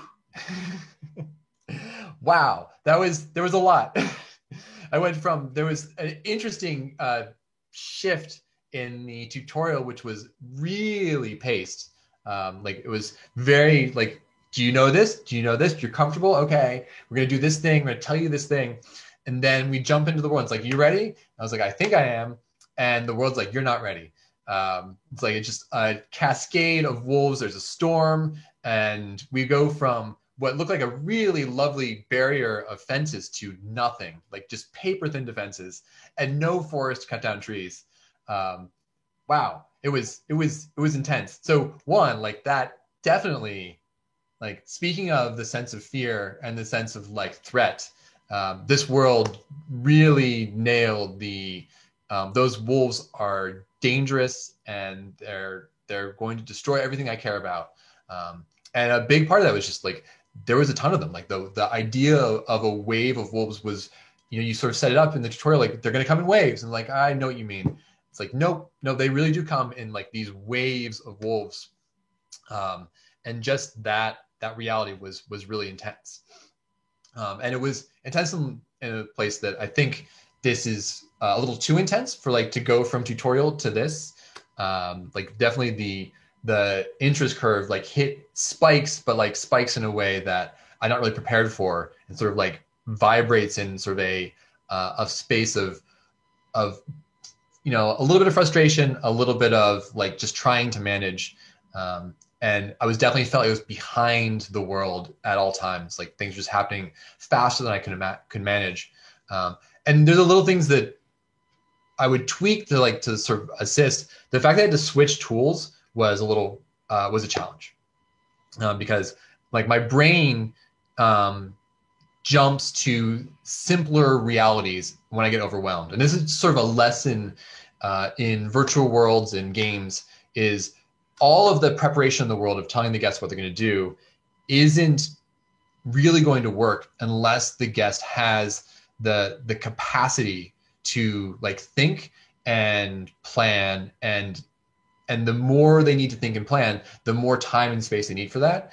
And this world was sort of telling me on one side, act as fast as you can, get that fence repaired. The wolves are coming. The wolves are here. The sheep are dying. Do something. Solve this immediately. But then the interface was telling me, okay, you got to plant seeds. You got to wait for the trees to grow up. And then you got to switch to the axe, and you got to use the axe to cut down the trees. And then once you've done that, this number up here on the top left will go up, and that's how much wood you have. Once you've done that, then you can get down here and you can build a fence, and you'll put that here, and that will sort of solve your problem. And I think that's kind of the way the tutorial and the game experience felt. Like the split between those was this one side of here's what you're working with, and here's how you need to think about things. And the other side was like shouting at me to act. And my brain trying to connect those was caught in the middle, which did a great job of making me feel this sort of urgency and this need to just react, which is great. I mean, when you think about fear and getting someone to act that way, the things that you get are panic, and you know, panic causes mistakes, and mistakes are part of that loop. And I would then look at how do you use that in a more managed way? Like how do you pace it so like we're dealing with one wolf and we're like, we get overconfident, and then like, oh, the pacing comes, and now we have to deal with this, and you tune it and tweak it so like I'm on the edge of panic and manage it, and then I can sort of recover. And I think that's sort of the lesson in the interest curve, is like thinking about how to like use that to get that experience to carry through. But all those pieces I think are in place to make that work together. It's just sort of a matter of the iteration and tuning. And this is kind of what tuning is all about. It's you've got the components in place, and you can sort of see how they're reacting. And now you want to craft that curve. You want to like go start here, and then you intentionally want to go here, then you intentionally want to go down here, and you want to go back up here. And I think that's where like the iteration would be. There are definitely some pieces in terms of like the interface and feedback that would help. One really tangible thing for me was where the UI said things. When my sheep are down low, and I'm sort of focused in this lower area in terms of fence and sheep, and naturally I'm going to put my trees there too. And I'm sort of managing screen space because I'm managing where I need to look. But the UI to tell me how much money and how much wood I have is way up in the top left. And from one perspective, like that's a short distance. It's just up on the screen. But as I'm experiencing this, my attention, I can't move my eyes much because the wolves are coming so fast. And I really wanted to know visually in the space I'm looking that information. And so ways to get the guest the stuff they need to know where they're looking is another thing to be thinking about. So how do you let me know I have enough wood or I don't have enough wood or how much wood I can plan for? And it's definitely on the screen. I know that. And my brain in the back knew it was up there, but it took effort and I didn't have the attention to use that effort to look up there as much as I wanted to.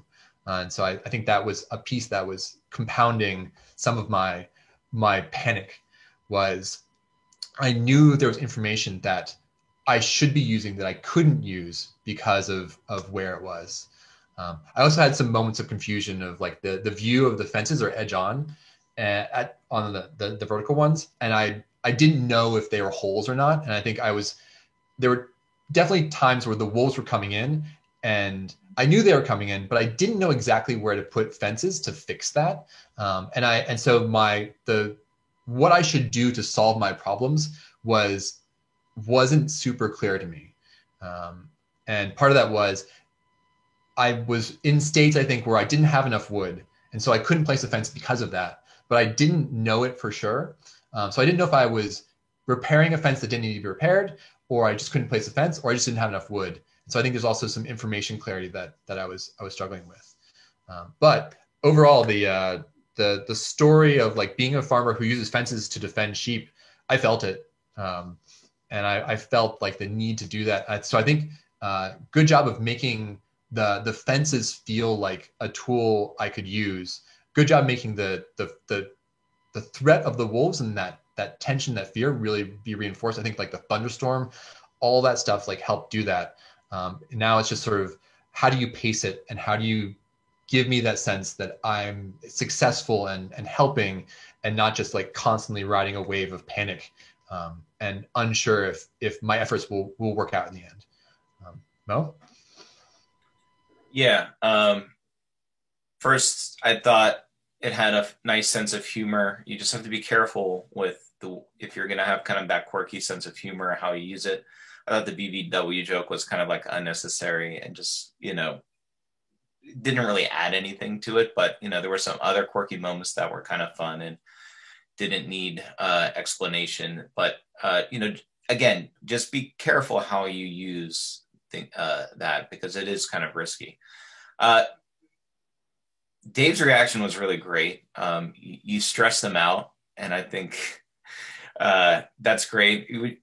And I would just pay close attention to his notes because we want to make sure you're stressing them out for the right reasons.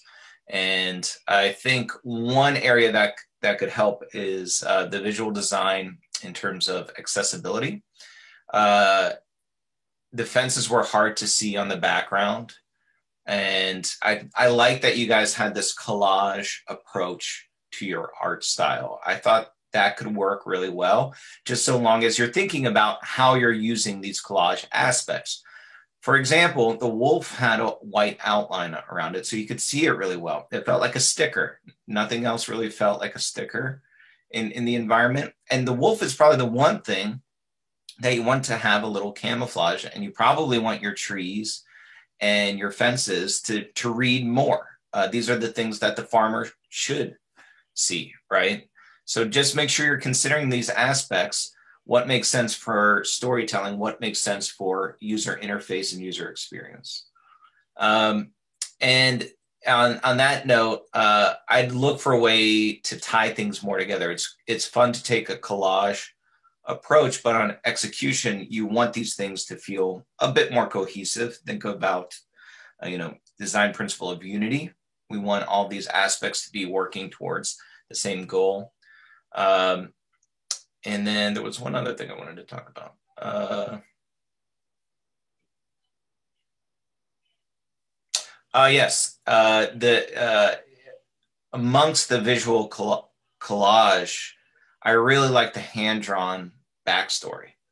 It's like you just took pictures or scanned in hand-drawn images. And I thought those were really, really strong. And we only saw them once, that kind of disappeared. So, establish an art style, establish rules to your art style, and then stick to those rules. Otherwise, we're going to be all over the place and kind of guessing what's happening. And that is not to your advantage. But overall, yeah, Dave's reaction was priceless. So that was great. Christian? You have 3 distinct stages, so to speak. You have the introduction, you have the tutorial, and then you have the actual game state.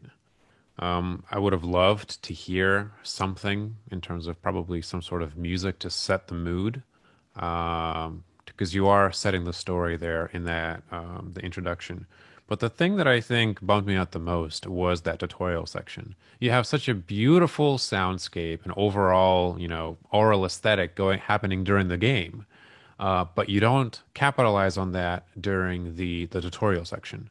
And why is that an issue? So Dave felt a little bit overwhelmed. You have a very, very slow, not lethargic, but you have a slow mediated pace for that tutorial. And sound cues, they teach the guest what they're doing and how the world reacts to what they are doing. And so being able to hear the sounds and hear the ambiance and maybe hear the wolf during the tutorial would have helped reinforce, okay, this is what's happening. You do have some sounds there, but I set the stage a little bit more to prevent that entering of the actual game state being so jarring and so severe, ramping it up and allowing the guest to explore a little bit more in terms of, okay, this is, wood placing, this is fence, this is what the wolf sounds like when it gets close to the sheep. You did have teeth chattering there for the sheep. I think we talked about it. But in the actual game state, I think the teeth were chattering the whole time. So it kind of negated their impact. In terms of the confusion, I think, where Dave wasn't aware of materials running out, utilizing an additional reinforcement sound of, okay, I'm trying to play something, but it doesn't exist, would have helped, and you could have solidified that teaching moment during the tutorial. So essentially what I'm trying to say is you had such a wonderful teaching environment during that tutorial, and you didn't utilize as much of the beautiful assets that you had for sound in that moment to teach a little bit more. I think having that there would have helped the ramp up into the ultimate game difficulty that it was, would have instilled confidence. And ultimately what you want to do is instill confidence.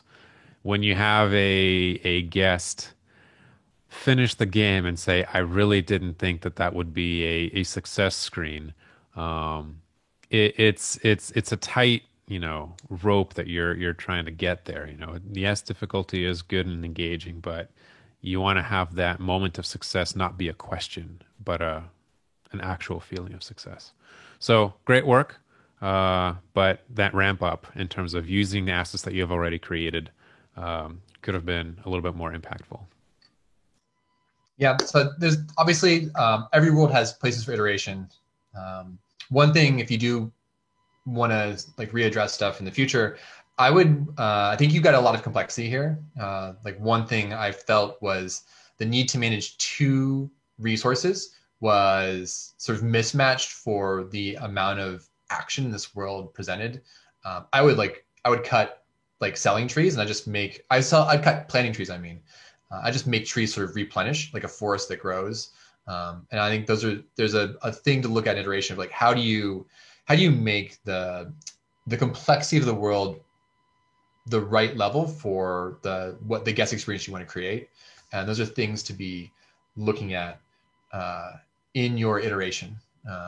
And it'll be a theme for next round, will be how do you sort of iterate and watch guests play and make tough choices about, do you actually remove mechanics that you put in because they are sort of interfering with the experience you want the guest to have.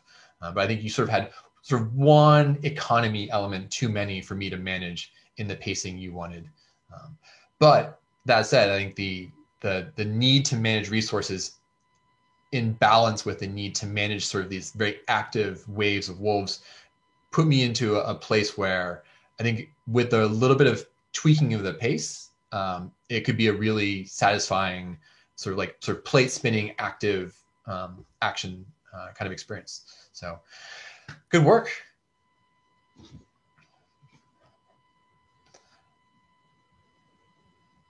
Thank you, Dave. All right.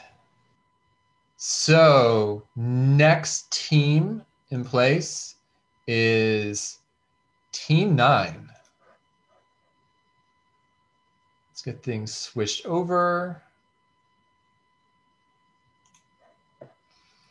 And I'm going to get things set up. Swap round 1. That.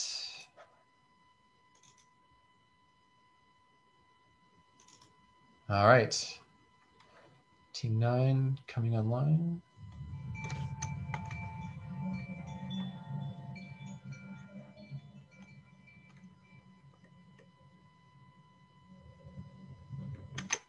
Let me see if I can get this shared in a way that I want to capture.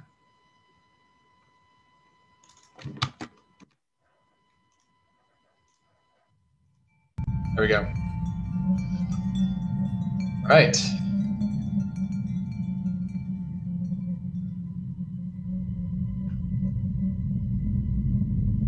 Nighttime. Where are we going? Ooh.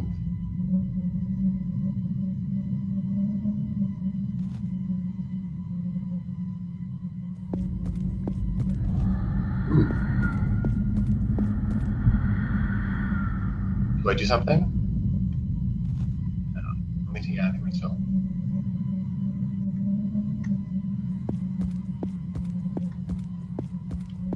All right. Hold their hand through. There are scary hands in the darkness. There are definitely scary hands in the darkness. All right, I've got WASD controls. I seem to be the yellow character. I'm gonna go over here. Oh, there we go. Nice little mouse click. What did that do? A little bit.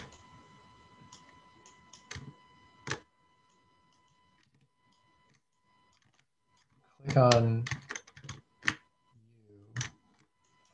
you. I'm a little bit confused by what's okay. There, I'm holding the mouse and moving around, and that seems to pull the character with me. Like going this way, and this box. There's a big glowing portal. I'm just gonna go through there. Okay, can't do that.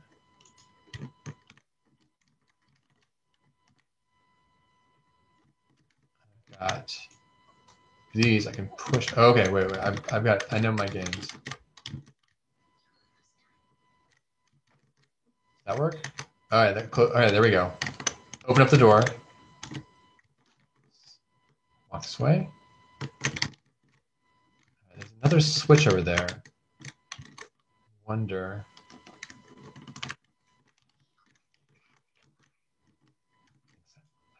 Oh, get up there. Ryan, you can't move. Yeah. All right, can we get this character to come with us? Can that work? Oh wait, maybe we have to leave them behind. Ah! Uh-oh.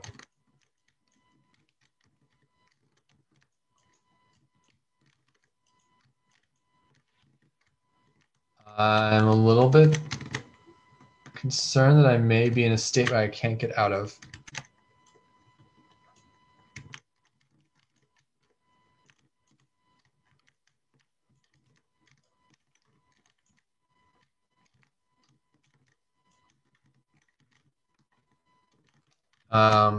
Is there something I should be doing to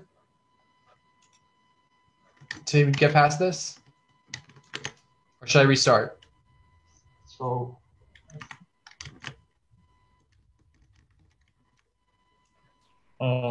Dave, I think you have to wait for it to restart. What? You have to wait for it to restart. Yeah, there's a bug. Like the elevator, technically it shouldn't be like down when the elevator is up. Yeah. So should I restart the world, or should I just do something else I should do? Also, I think we have sound effect. You can just wait till the death. Okay. Yeah. So I should. How do I die? I think if you walk towards, yeah.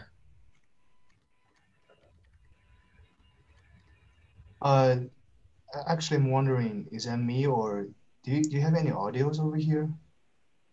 No. Like the game is not playing audio. Well, I think it was at the beginning. Yeah, but that's kind of weird. During the testing slots, there were audio. Okay. You mean to restart this? Can we try that? Did you? Because we actually had a purpose problem when we pushed, and we fixed that though, but I'm not sure whether you're pulling the right version.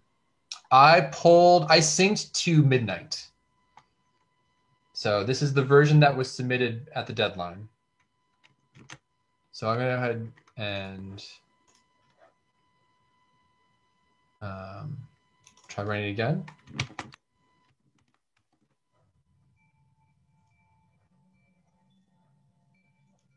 We have audio here.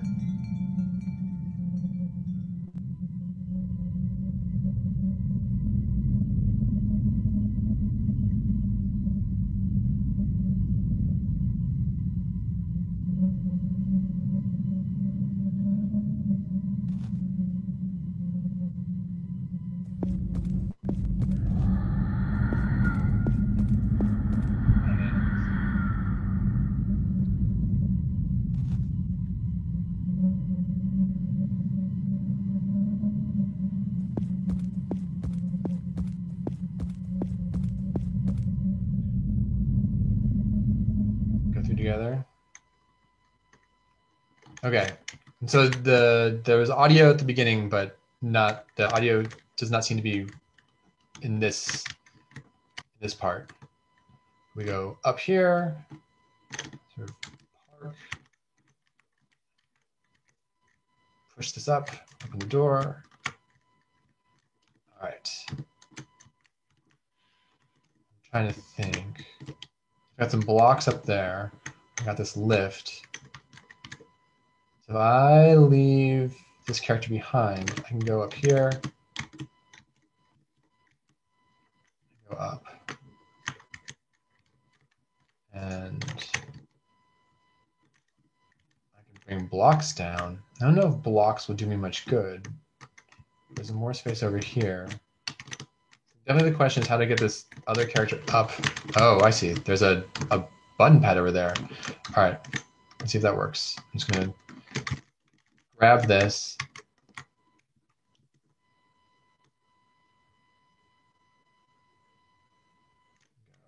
Down this way.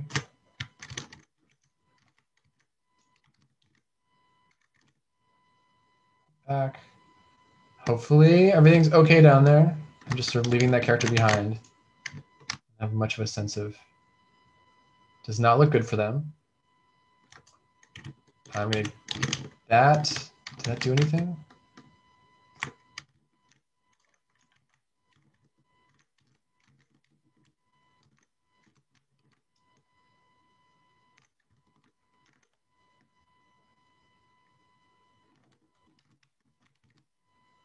Down. Hey Dave. Yeah. Is that possible for you to like just for the presentation to like pull everything again? I think there is a perverse problem with the versions or something. Like the things you're here, like it's missing the scripts with it. I don't know why. Because it works at my end and it works at a testing slot, but it seems like the audio and some scripts is not working. Okay, I can try to pull. Close this. So thank you. Let's pull up this, go into T9. I'm going to get revision, specify revision, date and time. And all right.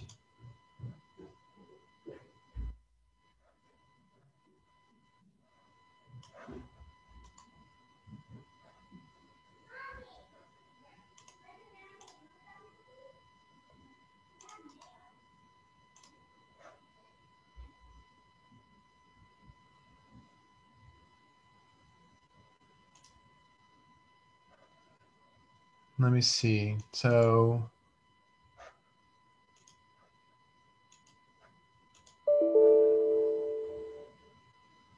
all right, I'm gonna try to get this to go.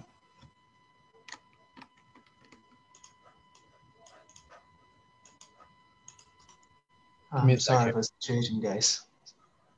Sorry to get you guys to wait for a little bit. I know what happens to the purpose.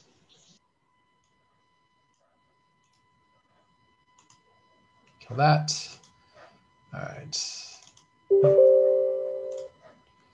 Do this.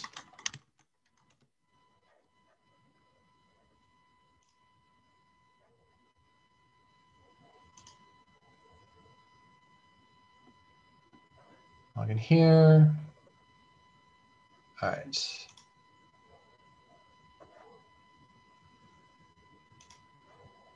Looks good. Do that. Going to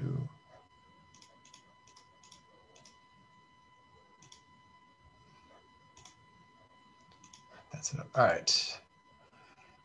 Get revision.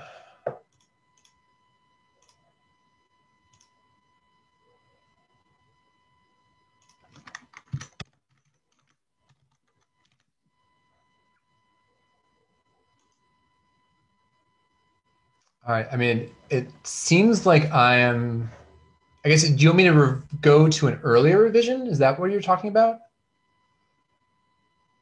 Could you just try to put the latest revision? Okay. I mean, so I guess I'm pulling the revision at the deadline.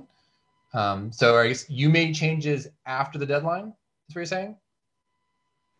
Because I've told Annie just by the time, I hope Annie told you that before, like by the deadline, we submitted things, but later it seems like the purpose gave us the wrong feedback and about some version control things, and we're not sure, and we contact Annie and just try to resubmit all our files again later.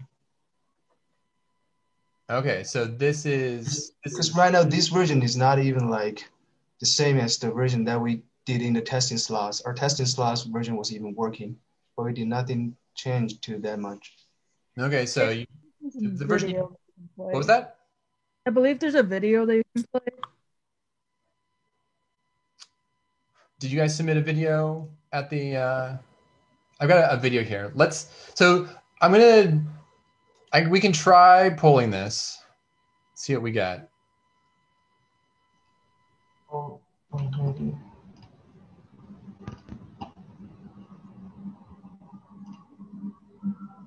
Or maybe there is a zip file. You can download the zip file and I'm not sure. All right, we're gonna run this.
All right. This.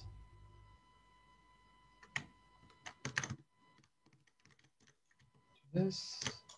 Grab you. Go this way. Follow me. Should I keep playing this or should we go to the video? Can we go video? Could you just go to video of the testing slide, I guess? Seems like the audio is still not working. And I tried on my end, it works. I really just don't know why it happens. All right, we'll go to video. Sorry, guys.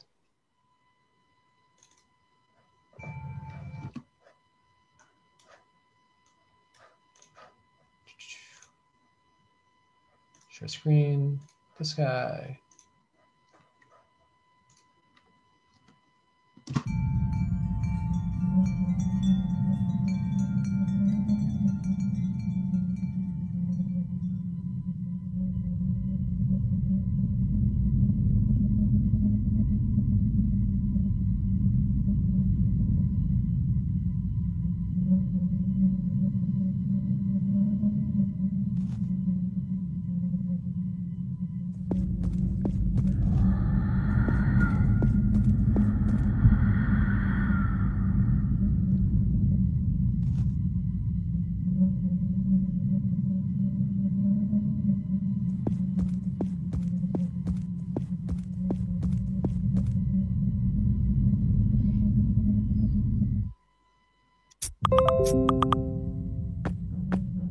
Ooh, there we go.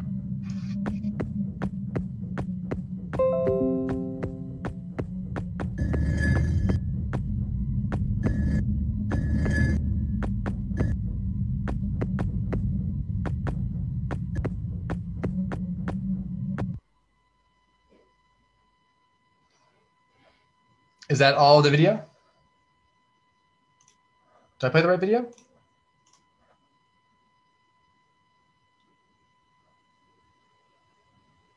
The video ended there, by the way. So.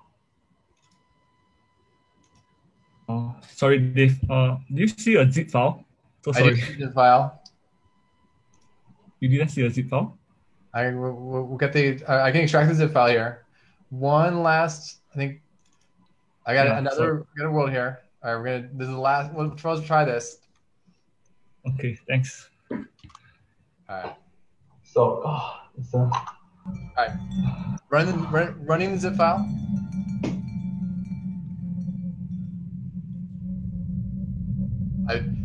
Actually the sound effects in the video are like I now really want them to work. They're really good. Is there a way to skip the intro?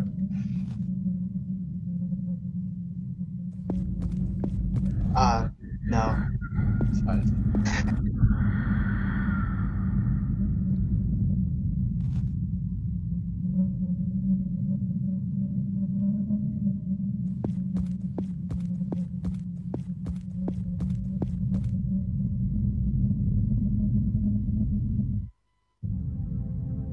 There we go. This feels promising. Anything there? This way. All right.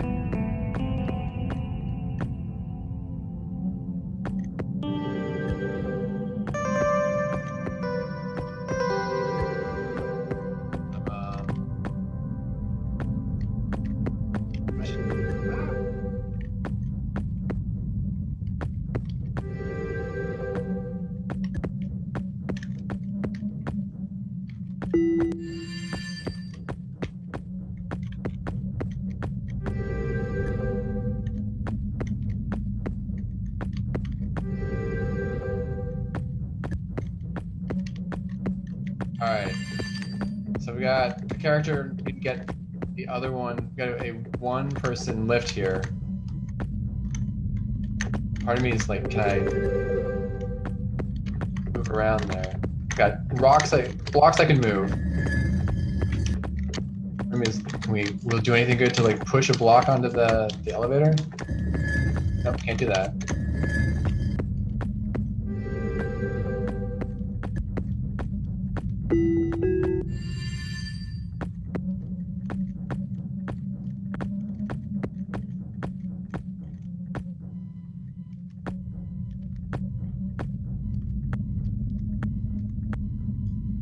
That work? Can you go up the elevator that way?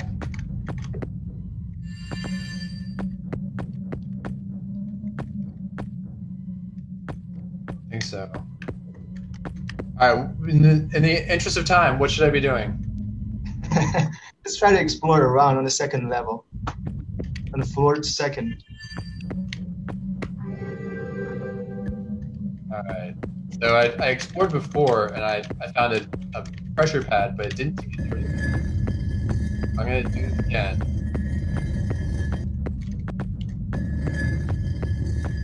Can you push a block onto this elevator switch? Another pressure pad over there. I tried to push a block onto the pressure on the elevator.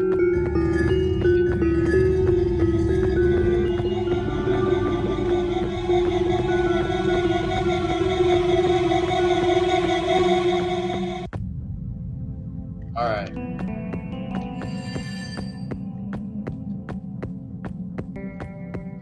So I've definitely feeling that you need to do something like that. My presence is really important here. Those hands are quite a menace. I'm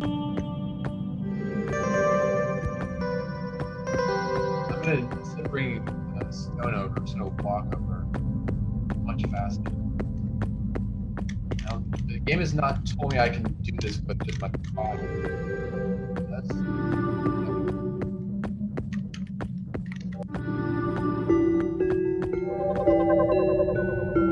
okay. Oh, my reaction is I don't think I have to combine it.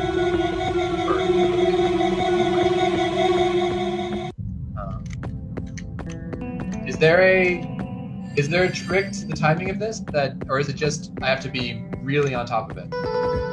Well, two ways to do that. The first one is push the box to the triggers, and then halfway when you hear the danger signal sound, go back, hold the hand, obey, reset the time of the hands approaching to it. That will be a strategy. Another way is there are two triggers. One of them is a shortcut. Once you have the shortcut, you'll get much more easier. Yeah. All right. So this.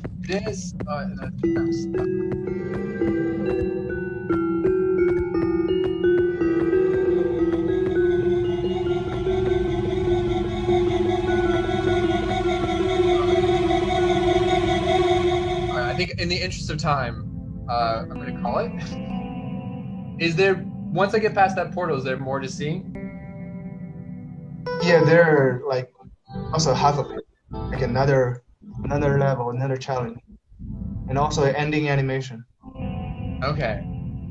Well, I think the reality of like being able to do. We'll give it one more try. But admit this is a timing challenge that my main reaction is I would feel frustrated.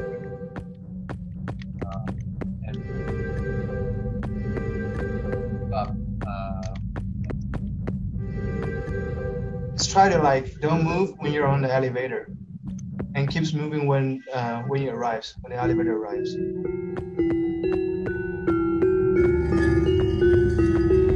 But right now, like you don't have much time, so you better go back to A and do it again. Yeah. Okay. I think there's a lot to talk about, so we're going to jump to talking about it. So let me stop share. Whew. Man, a lot of stuff going on, and there's definitely we've sort of ran into some tech problems, but the atmosphere and the feel of this is really, really strong. The intro setting things up is working really well. There's definitely a little bit of confusion. I sort of felt as like, what does all this mean? So like as we go through the intro and that cut scene, I sort of get a hint that I get a strong sense that these hands are scary and dangerous, and that helping this other character through is gonna be effective. And It's not until we get to the experience itself that I sort of feel that power, because when I grab that other character's hand, there's a really immediate reaction of the light coming on and the hands being pushed back, the dark hands. And that is a really nice piece of feedback of letting me know what's happening. And that, coupled with like the sound effects and all that stuff, like reinforces like, yes, my job is to come and push back the hands of darkness and sort of like manage that and work with that. And then the balance of moving to the puzzles and stuff and moving the blocks around, I really, really feel that. Like it's very much like I need to be there. I need to work with that. Man, that first puzzle like works really well. Like it lets me feel that and know that and work with that. There's a little bit of the controls, like the cue on the mouse and the zone for that is harder to hit than I would want, but it's definitely workable. But then we get to that second puzzle, and the timing of it really like put me in a place where I'm running into a little bit of the controls and the feedback on this, and the setup of I need to split this into components is not something I sort of expect. And so like it feels like that puzzle is designed, I'm gonna have to die multiple times to get it, because it's a repeated failure loop of go up and discover I don't have enough time. And the only way to, I think, from my perspective of approaching this, to discover I don't have enough time, is to die. Because the true sense of time is death. It's like the reset, and that felt a little punishing of like having to like go back and restart through that. At the same time, like the whole world like is working so well in sort of bringing me in and giving me a sense of what I should be doing. I don't sort of feel that frustration in sort of game terms. I sort of feel it in world terms. Like I'm up here, I'm trying to like worry about my friend down below. The hands are getting closer, and I'm like, I need to manage these blocks and these triggers. And like, I don't want to fail. I don't want to like let them down. But like, there's just sort of like, I'm working against reality. And like, and so I think what's really nice is, even though I'm getting frustrated, I'm sort of mostly getting frustrated in the space of the world. And I think that's a credit to just like the world building and the space you've created here. And one thing about this that I really appreciate is you're very, very light on instruction. This is not a world that says, do this is how you do this. I was like, how do I play this experience? And I get close to the character, and you give me a little hint with the mouse cursor of like, you should do this. And it's enough for me to know what to do. You never directly tell me, move blocks onto pressure pads. You're relying a little bit on sort of gameplay conventions like that. You should know that. I have a good sense of blocks go on squares. And it's just a little hint of, mouse instruction to get me to know that. I think all of that reinforces this sense that I'm in the world and I'm sort of the world, as opposed to I am external playing a game. So I think the setup here, letting me discover things and letting me understand things rather than being told things, did a lot to bring me into that space and worked really well. So like that, all that's really, really working. And I think, like I said, we ran into some technical problems, and I think ran into just the reality of getting that puzzle. And I think I can do it. Like, I think if you give me the time, I can sort of pace there, but it does feel tuned like right on the edge of, you have to be good at it to succeed. And I think it's a thing to watch for is the sort of the skill difference in someone who's doing it for the first time, and where that builds up versus someone who has a sense of experience in it. And I'll actually, one thing I'm going to do is I'll beat that level and I'll get to the end because I want to see it. So I think that's I'm excited to see where it goes. This is, one thing is the video submitted is not complete. It doesn't go all the way there, and I think that would, like, it is a nice thing to have as a backup, a video that goes all the way to what you want to show. I think this is just a thing to be ready for, is if you can't get it, if for some reason things go in a direction, and Heads Up Round 2 is going to set this up, having a way to quickly show other things will be really helpful. But yeah, I really enjoyed the experience of this. Mo? Yeah, I enjoyed it too. I thought the cinematics were a little confusing to start. There were some confusing angles and some confusing cuts, and overall maybe too many cuts. I like the shot of the moon and then kind of zooming out. I just would start the interaction there. I don't think the little tutorial you had there actually made any sense to me, and it actually confused me more. What was going on, what the mechanics were. I would just start the experience, and I thought Dave was able to figure out the mechanic of the time ticking down and the hands creeping in more organically, which makes it more powerful. And I thought that's really speaks to something you did well. So my advice for cinematics in the future is keep it simple. If you really don't know what you're doing in terms of cinematography, there's nothing wrong with one static camera, and just try to keep it simple in your storytelling, and you guys will develop more cinematography skills as you go here. Yeah, things can go wrong with tech. Sometimes things can go wrong with presentations, and we all know that. It's frustrating. We've all been there. But always have a plan B and C ready. And in part of that planning is really to manage scope. So did you need a third level? It might have make more sense to play test the second level more and kind of ensure that you could get through that. And if you knew people could get through it, then, then if you still have time, invest in the third level. So, make sure you're thinking ahead and managing your time well. And I think overall you guys have discovered a lot of really great stuff. And I just think maybe you were a little too ambitious in terms of what did you wanted to execute with your world, and dialing it back might have been a better place to be at here. The hands were really creepy. I thought they really worked well. I said last time, the light and the dark, the lighting in the world itself should have a character to it. I didn't mean it needed to have hands necessarily, but I thought they worked. But the lighting design was a lot stronger. So I really appreciate that attention to detail. I thought it was informative in the right way. There were certain angles that the light caught that drew you to different objects, like the blocks you could push around, for example. So really nice job there.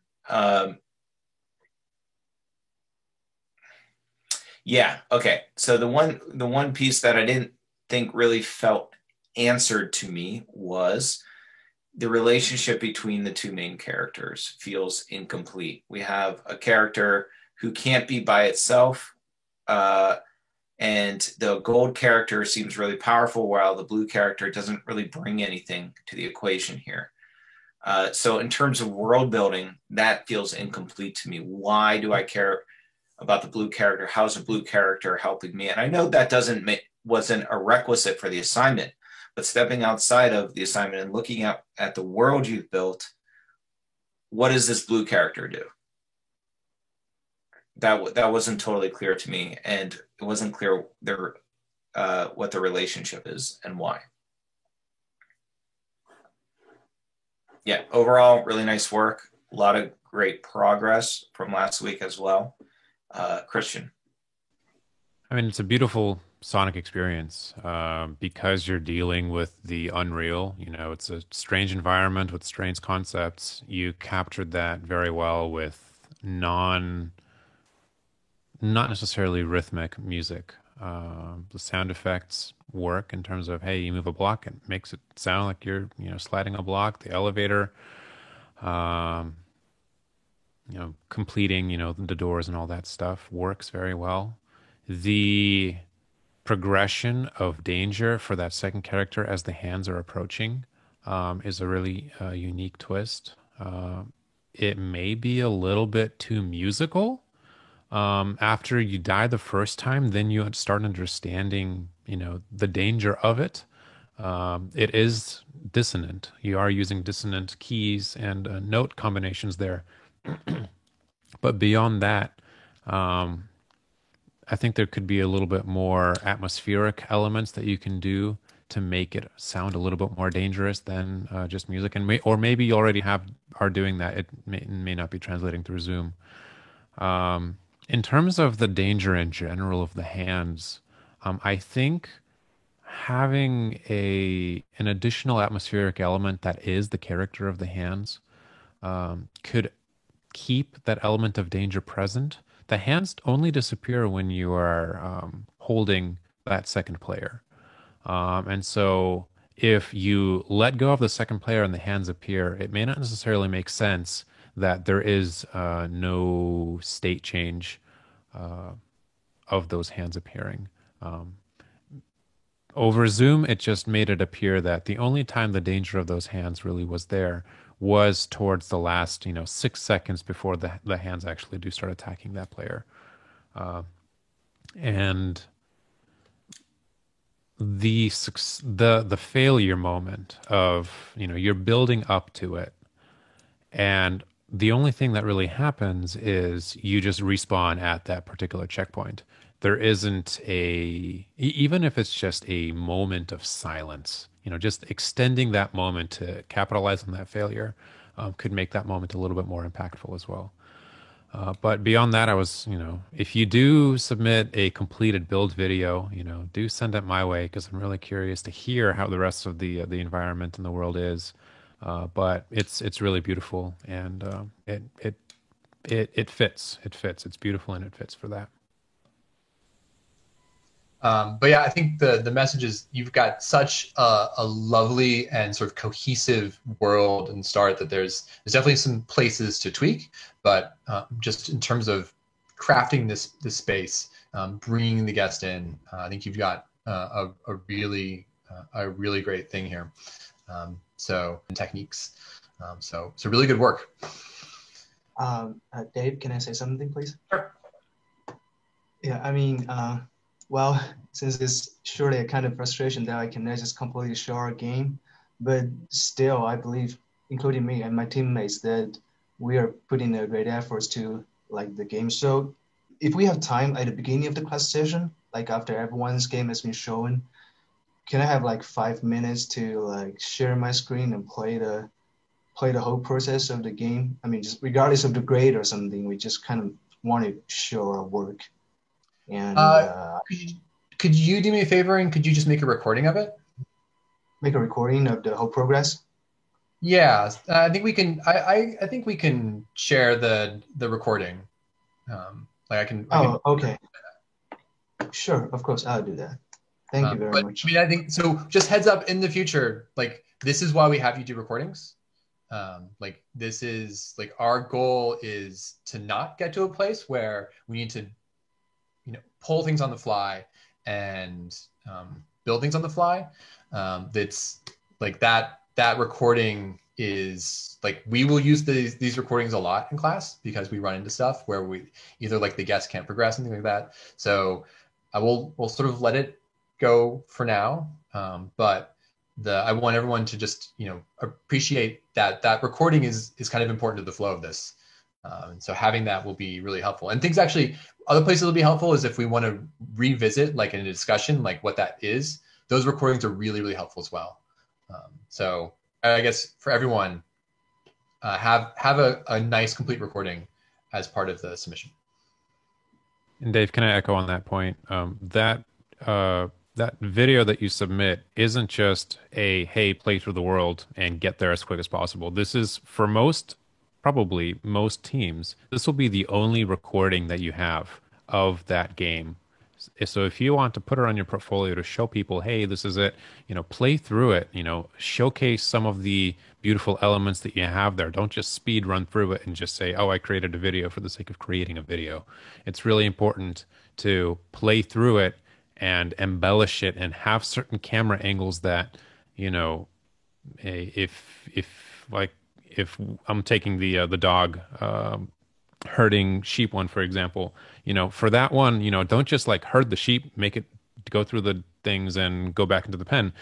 Move that camera around, say like, oh, this is a piece of grass, or hey, look, there's that wolf in the distance. You play it like a let's player for an audience, and because there's nothing worse than being like, hey, I made this great video or I made this game, I want to show it to you. I don't have the build file anymore, but here's a video, and only to find out the video isn't demonstrating any of the gameplay.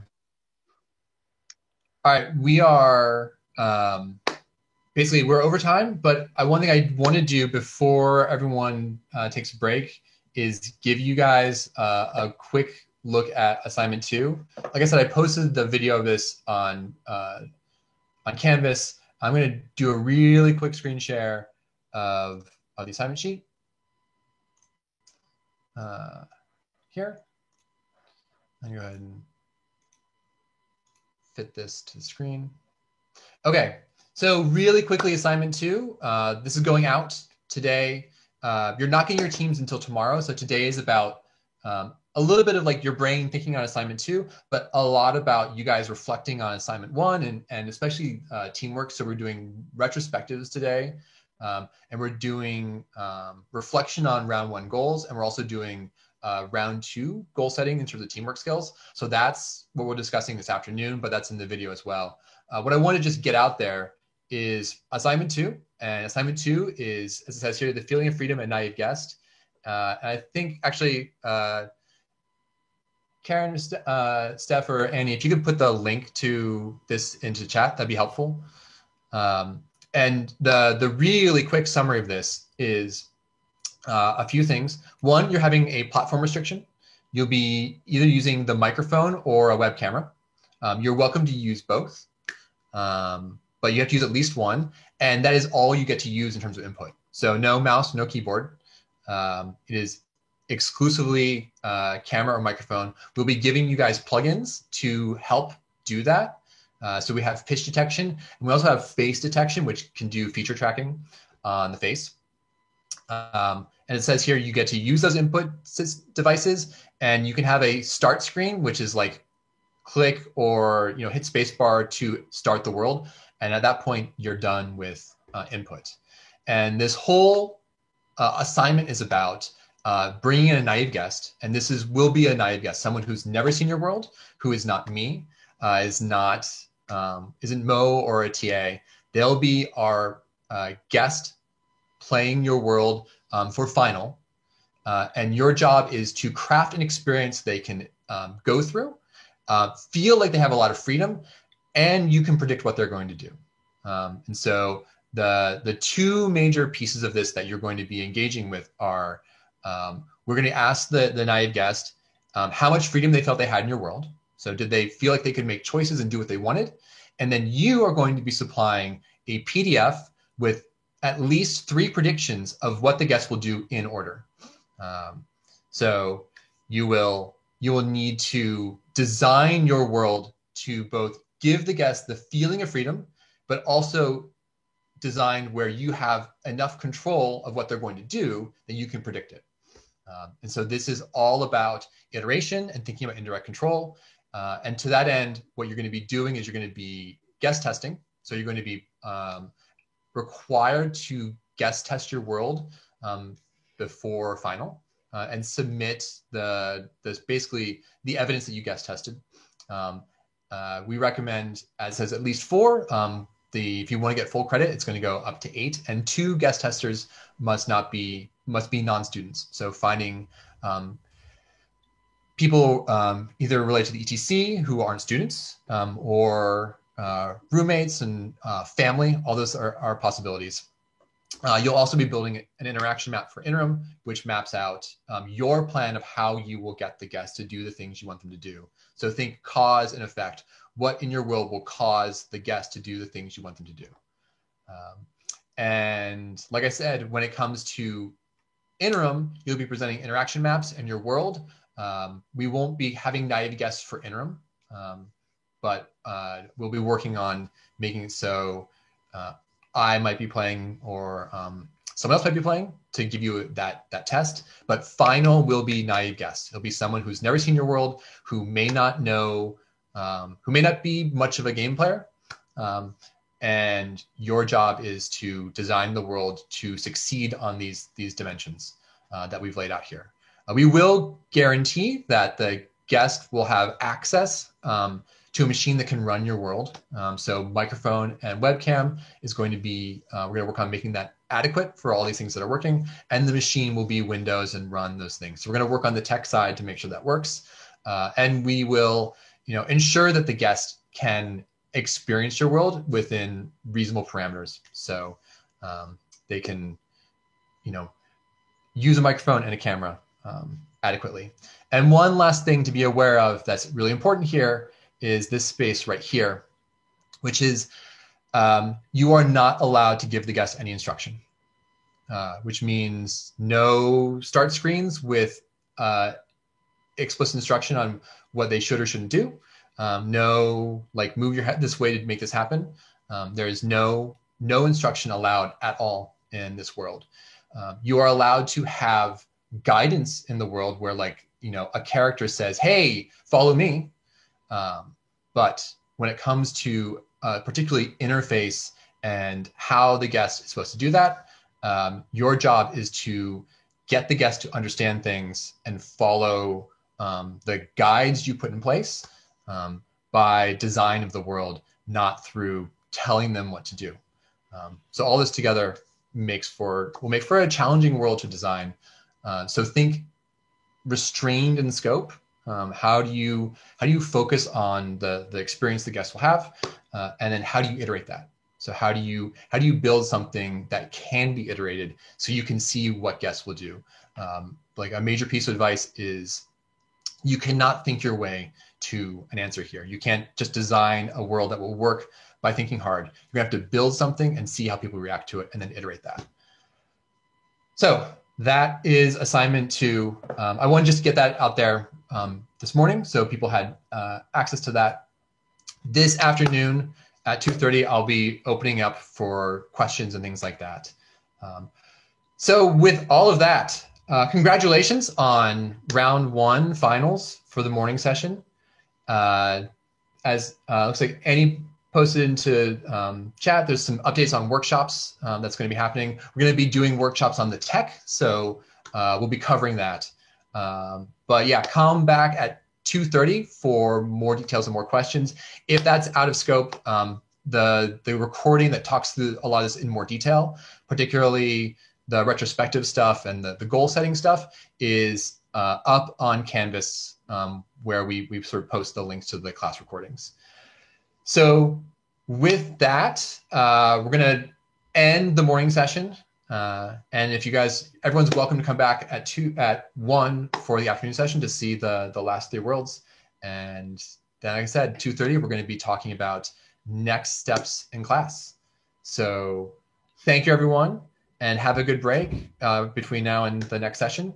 And we'll see the last stuff in about 45 minutes. So good work.